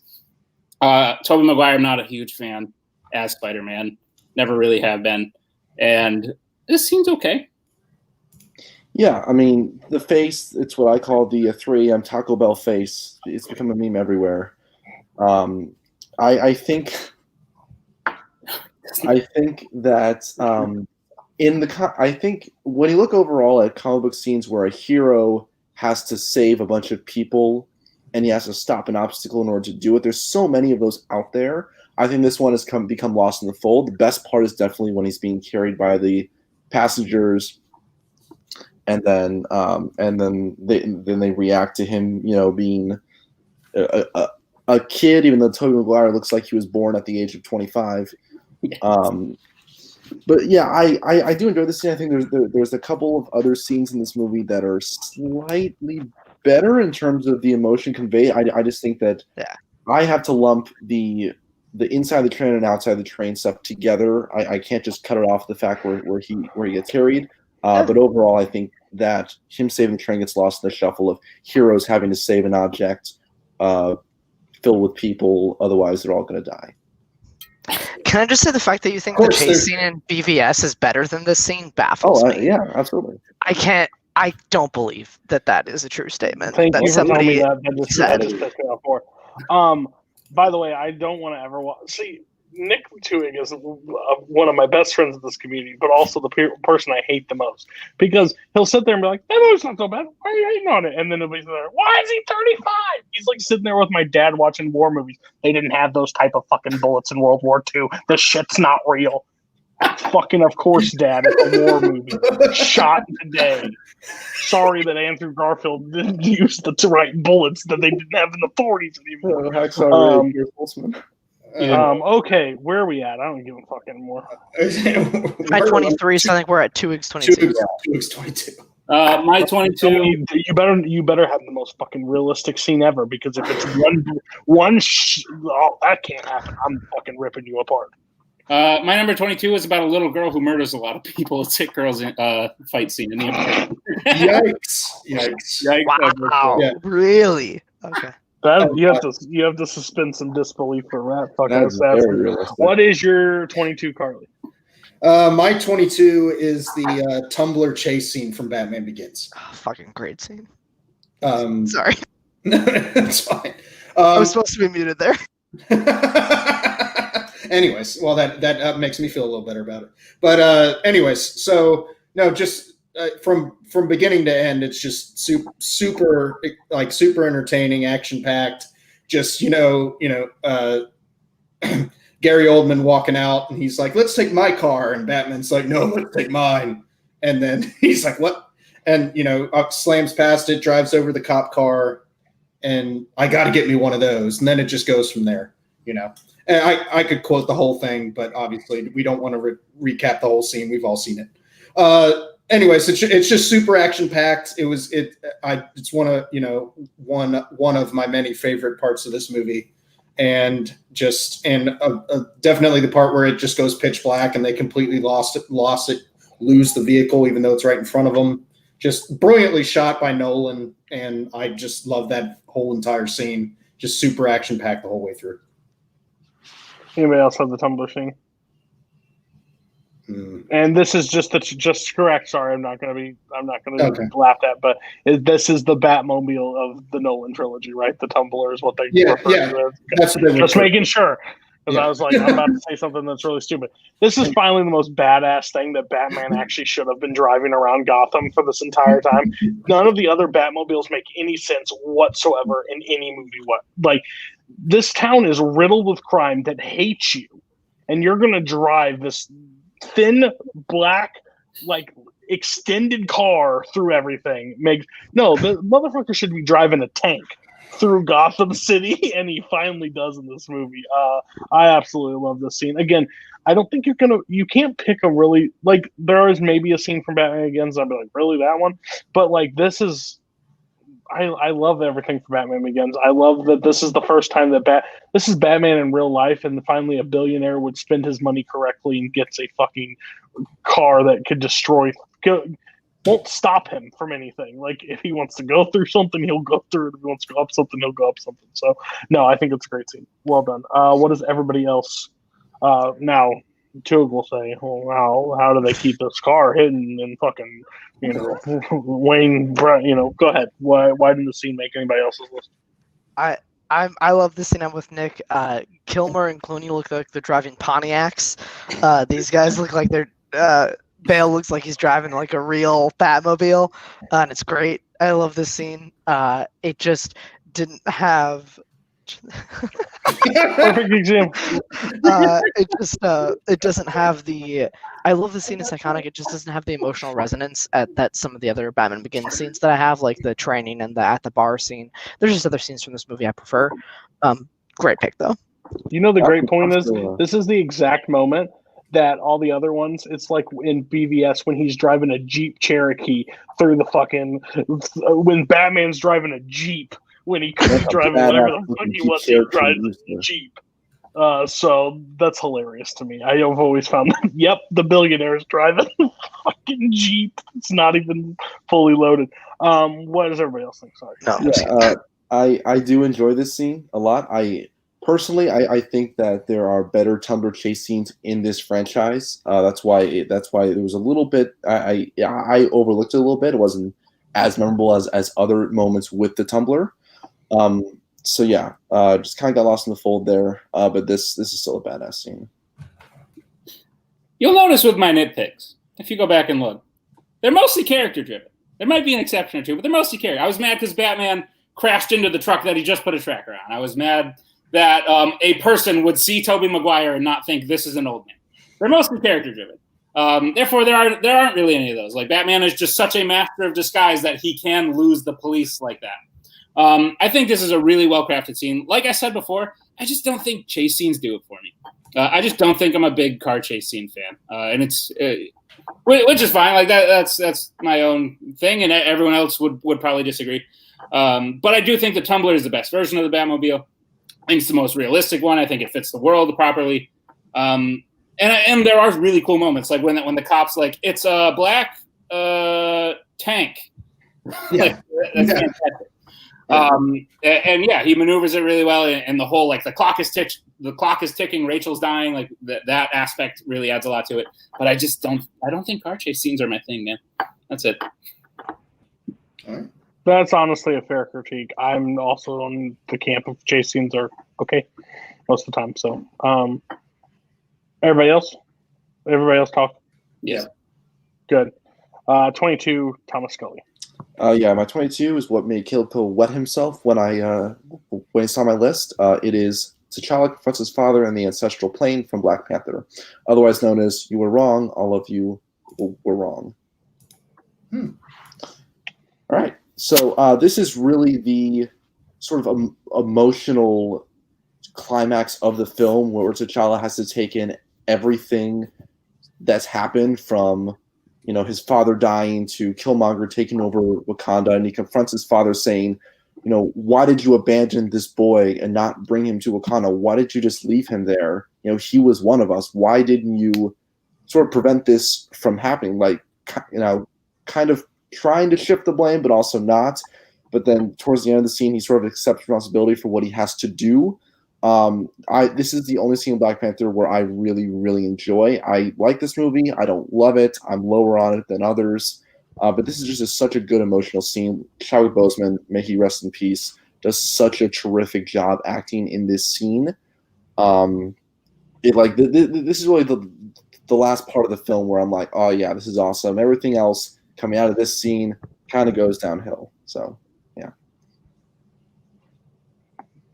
No one else had this, so yeah, I get it. I just, again, not one of. I think the best scene from this movie is still especially Killmonger's speech from when they're doing the fight.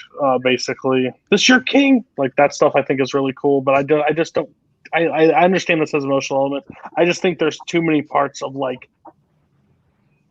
There are scenes later in the movie that I would have selected more. Like, I can't think of the character's name off the top of my head, but like, would you really kill me for Wakanda?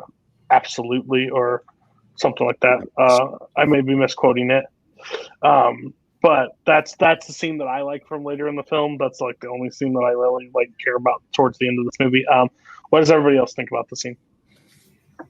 It's a good scene, great acting. I prefer the other scene that I chose, and this would probably crack my top 100. Thinking about it, like I don't dislike it. I like it a lot. Just not one I thought of. Yeah, I mean it's definitely a great movie. I feel like I need to watch this movie more, it just kind of slipped by the wayside. Like I've said, for multiple others, But I really enjoy this movie a lot. I really enjoy going back and remembering it. So I just watched it a little bit recently, I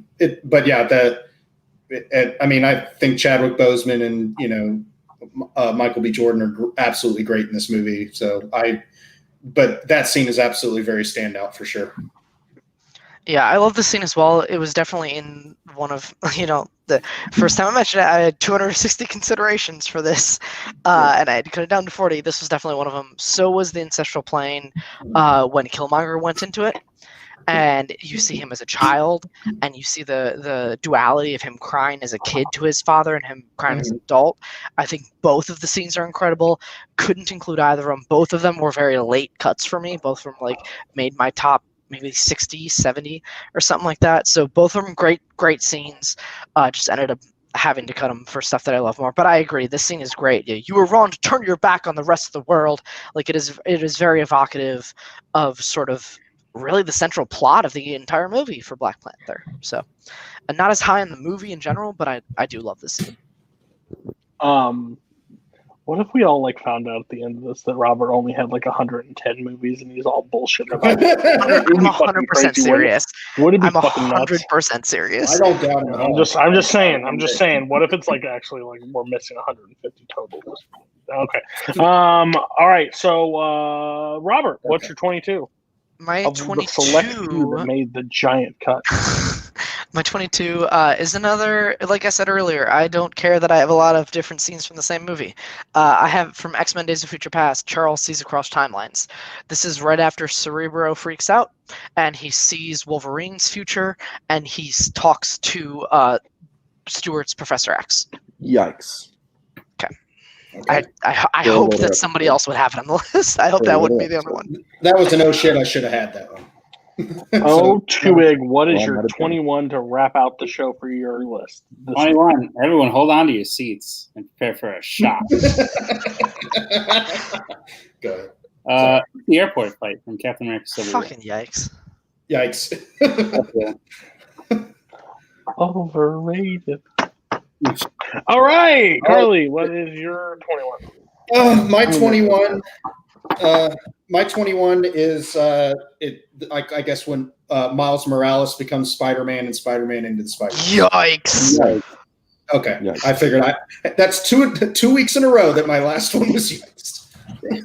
Fair. 21 Scully. Oh, you're gonna hate my guts. All right, my 21. Already do. It's fine. It's Death of the Comedian from Watchmen. Good, I'm off. Never gonna win your list, sucks. Never gonna win your list. All right. This is by far, I think, the best scene in the film. You go have after the opening credits, you get into the actual meat of the film, and it just starts off with a bang. One of the Watchmen is killed in his own apartment. The way I love the way Zack Snyder does this scene. How a lot of it is in slow mo, cut to the tune of "Unforgettable." All right. I'm sorry. You just said love slow. You love how he does slow mo. So a Zack Snyder film. But okay, go ahead. Sorry. Yeah. Again, just I think the action is very well choreographed. The mystery behind who the killer is kind of plagues you as you watch the film. And then the payout at the end makes it a lot sweeter, knowing that it's someone that he knows and knows his moves and knows how he fights.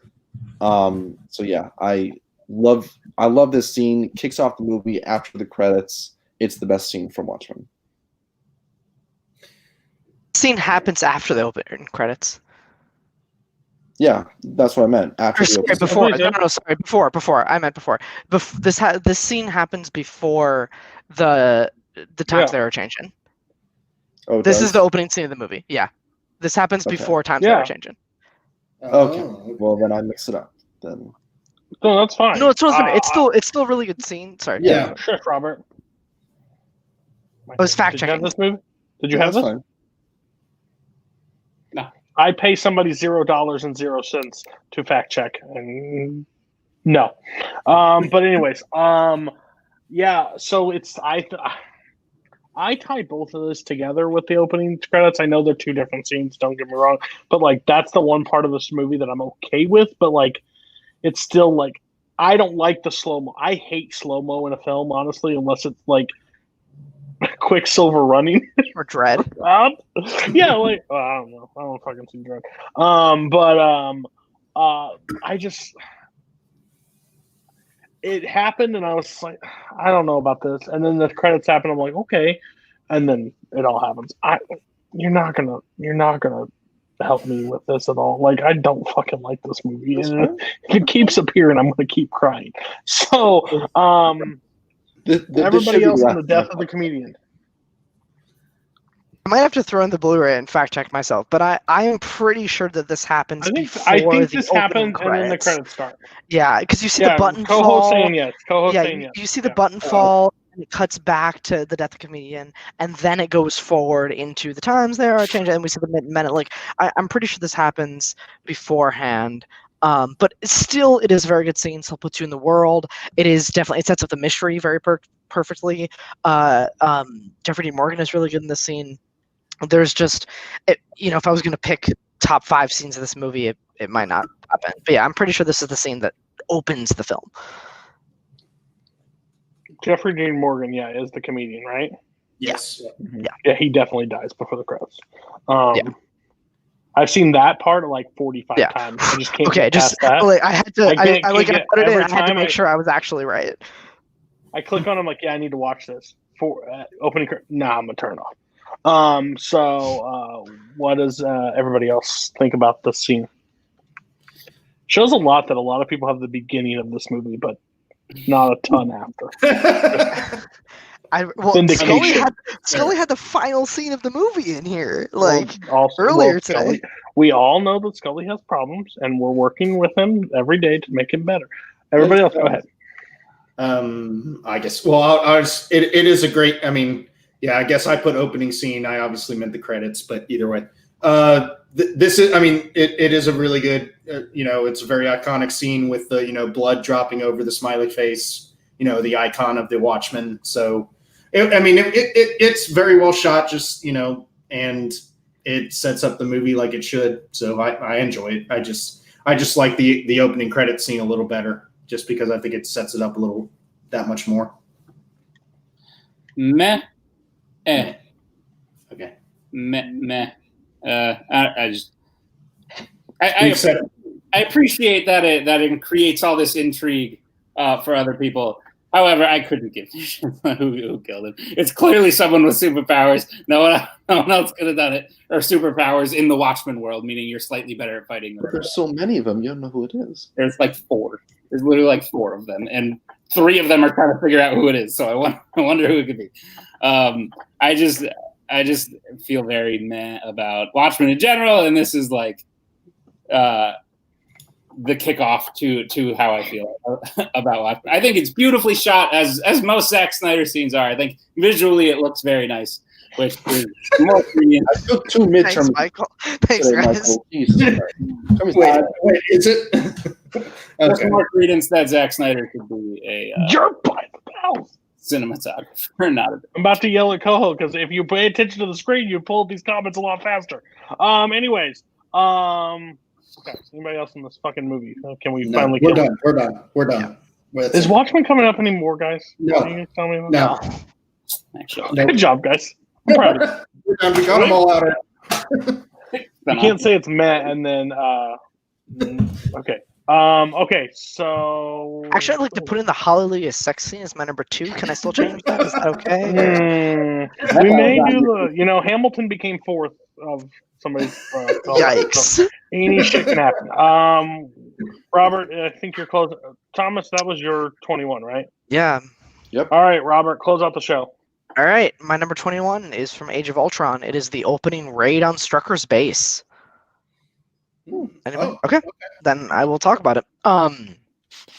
This is the ultimate full Avengers team up action scene across every movie, in my opinion. Except maybe Portals, but that's a different story because that's whatever. That's a different thing. Because that's people joining. But as far as the team being there start to finish, I think this is the best action scene. It's definitely better than the circular shot in the first Avengers. I think that shot's good. I don't think the scene is. This is incredible. I mean, it's an incredible opening to a movie that I think is incredibly underrated. It's the Avengers working as a team for the first time. It's the language. It's, Barton gets hit. You see Hulk destroy the bunker. It's the lullaby. It's the no surrender. I'm going to surrender. And it's the dude being, it's great comedic moments, right? It's the guy being like, they're the Avengers, and it's like, can we hold them? Well, they're the Avengers. Like, it's a really just a funny moment. You have the iconic team shot of them all jumping over the trench together. It's the you didn't see that coming. It's the enhanced in the field. It's the first time seeing the twins, and it's like, well, they're just excited. And he hammers Cap's shield. It's just a great scene. I'm not surprised that other people don't have it on their list, but I think it's one of the great and one of the most overlooked action sequences in the 4 Avengers films. Is this before the opening credits? Yes, this is the opening scene of the film. This is okay. This is before the title card, right? Yes, because the title card happens when Tony grabs the scepter. Oh, gotcha. Cool. Okay, just checking. Okay. No, this is not the zucchini. Hide the zucchini. That's at the end of the movie. Because you and Tanner better not be playing hide the zucchini. So I like this movie a lot more than most people. I'm an apologist for this movie. People that say it's not great because the first Avengers movie is way better. Go watch the first Avengers movie again. Just put some eyes on that. I'm telling you right now, it's about the same. Or I actually like this one more. Because everybody's like, oh, they just face faceless robots at the end of it. Well, they face faceless aliens at the end of the first Avengers. So if we're being real, I actually like what they did with Ultron. I know they could have done more with Ultron, but this is the point. I think Joss Whedon is a little bit too comedic in this one at times, where it takes me a little bit out because it's like, it's pretty much like slapstick, like in your face, like, we're surrendering. Like, it's funny the first time, but they wear on you a little bit.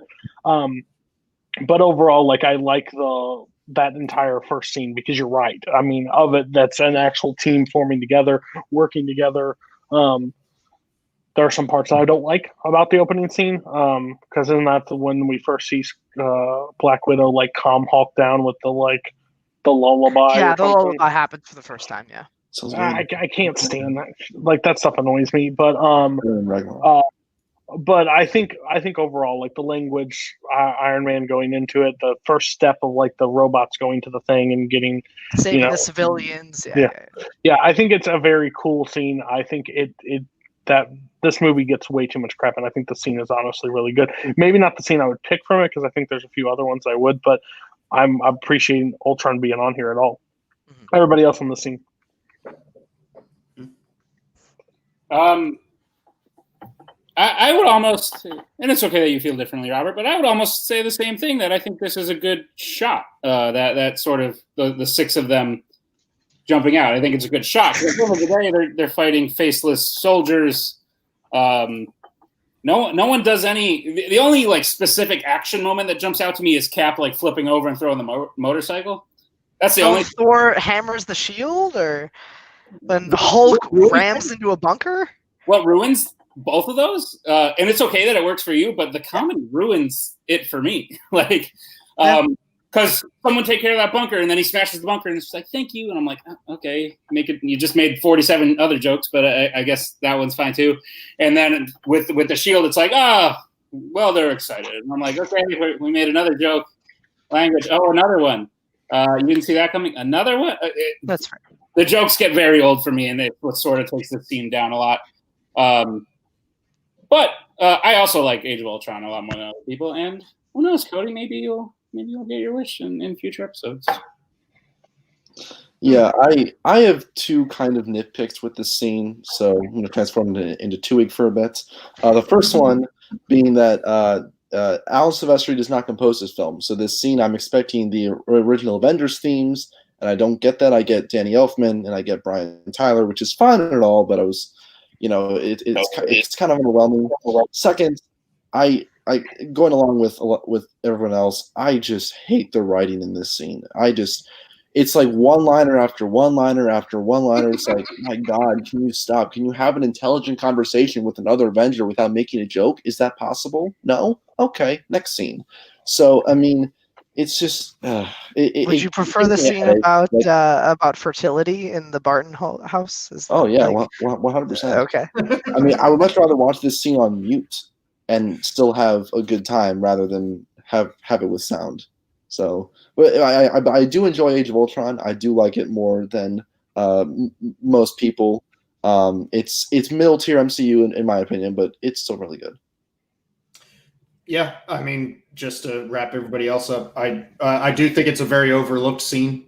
I do. I've been trying to rewatch this scene for multiple reasons, but it is very good. And there is, like you said, just the Cap throwing the motorcycle, Thor going, and all the scenes that have been mentioned so far. It is a very good opening scene for sure. And I think that shot is very iconic and really sticks out to everybody. But that scene as a whole is very entertaining and very good way to start off that movie. They also do comedy before Thor's comedic turn to Ragnarok, which after Ragnarok, his performance in this scene is very, very underwhelming compared to like his like. I think it's a good transition though. I think without this movie, it would be too abrupt into comedy in Ragnarok. I think it'd be too quick without this movie. I think he's more of a standing joke in this one. Like jokes are made about him instead of him making the joke. Who are we talking about? That's a good point. Thor. Well, Thor, they throw a lot of comedic moments at Thor the entire way through his entire journey. Like, he does the entire, like, I'm looking for a horse, and, like, the cape scene with Iron Man and Avengers. Like, it's always been that. The reason why Ragnarok has to happen is because those first two are not great. Yeah, it's his comedy works in Ragnarok because of Taika, but like it's not like he's not a straight man in the first Thor. He's not a straight man in this movie either. Like he has comedic moments. It's just that like Wheaton, the gates.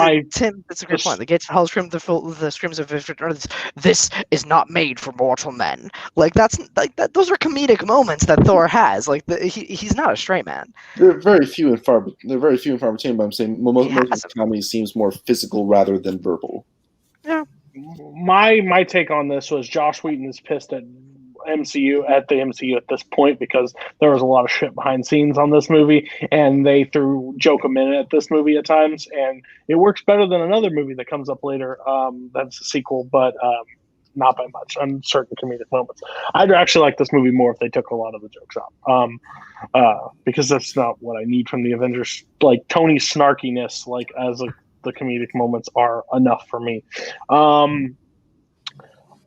Okay, so everybody's lists. I guess I gotta pick a winner. Well, Scully's not winning. 2 Watchmen scenes in 1 episode. You're pretty rough there. Hey, I'm not gonna pick a winner yet. Can you just remind me of both lists of Robert and Twig real quick? Koho. Robert's open scene, the 2 advantages, train rescues, okay, and Twig's. All right, I'm going to go Robert this week. Robert wins this week. In my eyes, just a few better. In my eyes, they both had a little bit. We haven't got to talk about 26 yet. That would have been a little bit of a nitpick for me. Cassie kind of reminded the importance of that scene. The 2 Xaviers, I think that's pretty cool. The scene, but like some scenes that I wouldn't include, but it's overall good. Chewig comes in close second. Basically, I think the Hit Girl, we haven't got to talk about it yet. It's been yikes, but I think that's a little high. And then maybe the not the right Dark Knight Rises scene from my take. And then I think Bring Me Thanos is way too low. But we'll talk about that later. Next would be Nick Carley. Nick gets third this week. I think there's a lot of really good scenes in his. He was more confident this year. 26 is a little bit of a homer pick. And Blade, I just respect the hell. I had to pick him. Last place is Scully. You can't do that much Watchmen and survive. It's not. And then I think the wrong Black Panther scene. So perfect that you put it that way. So the yikes that are coming up later. If Chewie did that this week, yeah, I did. So Carly, there's no yikes. Nothing's coming from Carly. Well, no, I had one yikes. I had the Spider-Man. Yeah, and the What's Up Danger. Yeah, the What's Up Danger scene from Spider-Man. Let's go. Anyway, I understand. Sorry. Yeah, fun. Okay. So it doesn't matter. Everybody else, we got some good list. Hopefully we throw more punches next week. There's tension building. I feel it on the show. There is tension building. It was BVS. That's what started it. It was. So we'll see what happens next week. Thank you all for joining us. Me and Koho will talk about November at some point. We promise we will. We haven't. Multiplex is very busy behind the scenes as we speak right now, so we are running ragged. But we will talk about it. November, there will be some fun episodes, getting new people on the show. So next week we will dive into the top 20. So will your favorite scenes be there, or will more trash takes be there? Find out next week. Bye. My God, what just happened? You better lawyer up, asshole. Because I'm not coming back for 30%. I'm coming back for everything. Get what you fucking deserve! Return to your lady friend. Duncan, please return to your lady friend. Long live the king. Hasta la vista, baby.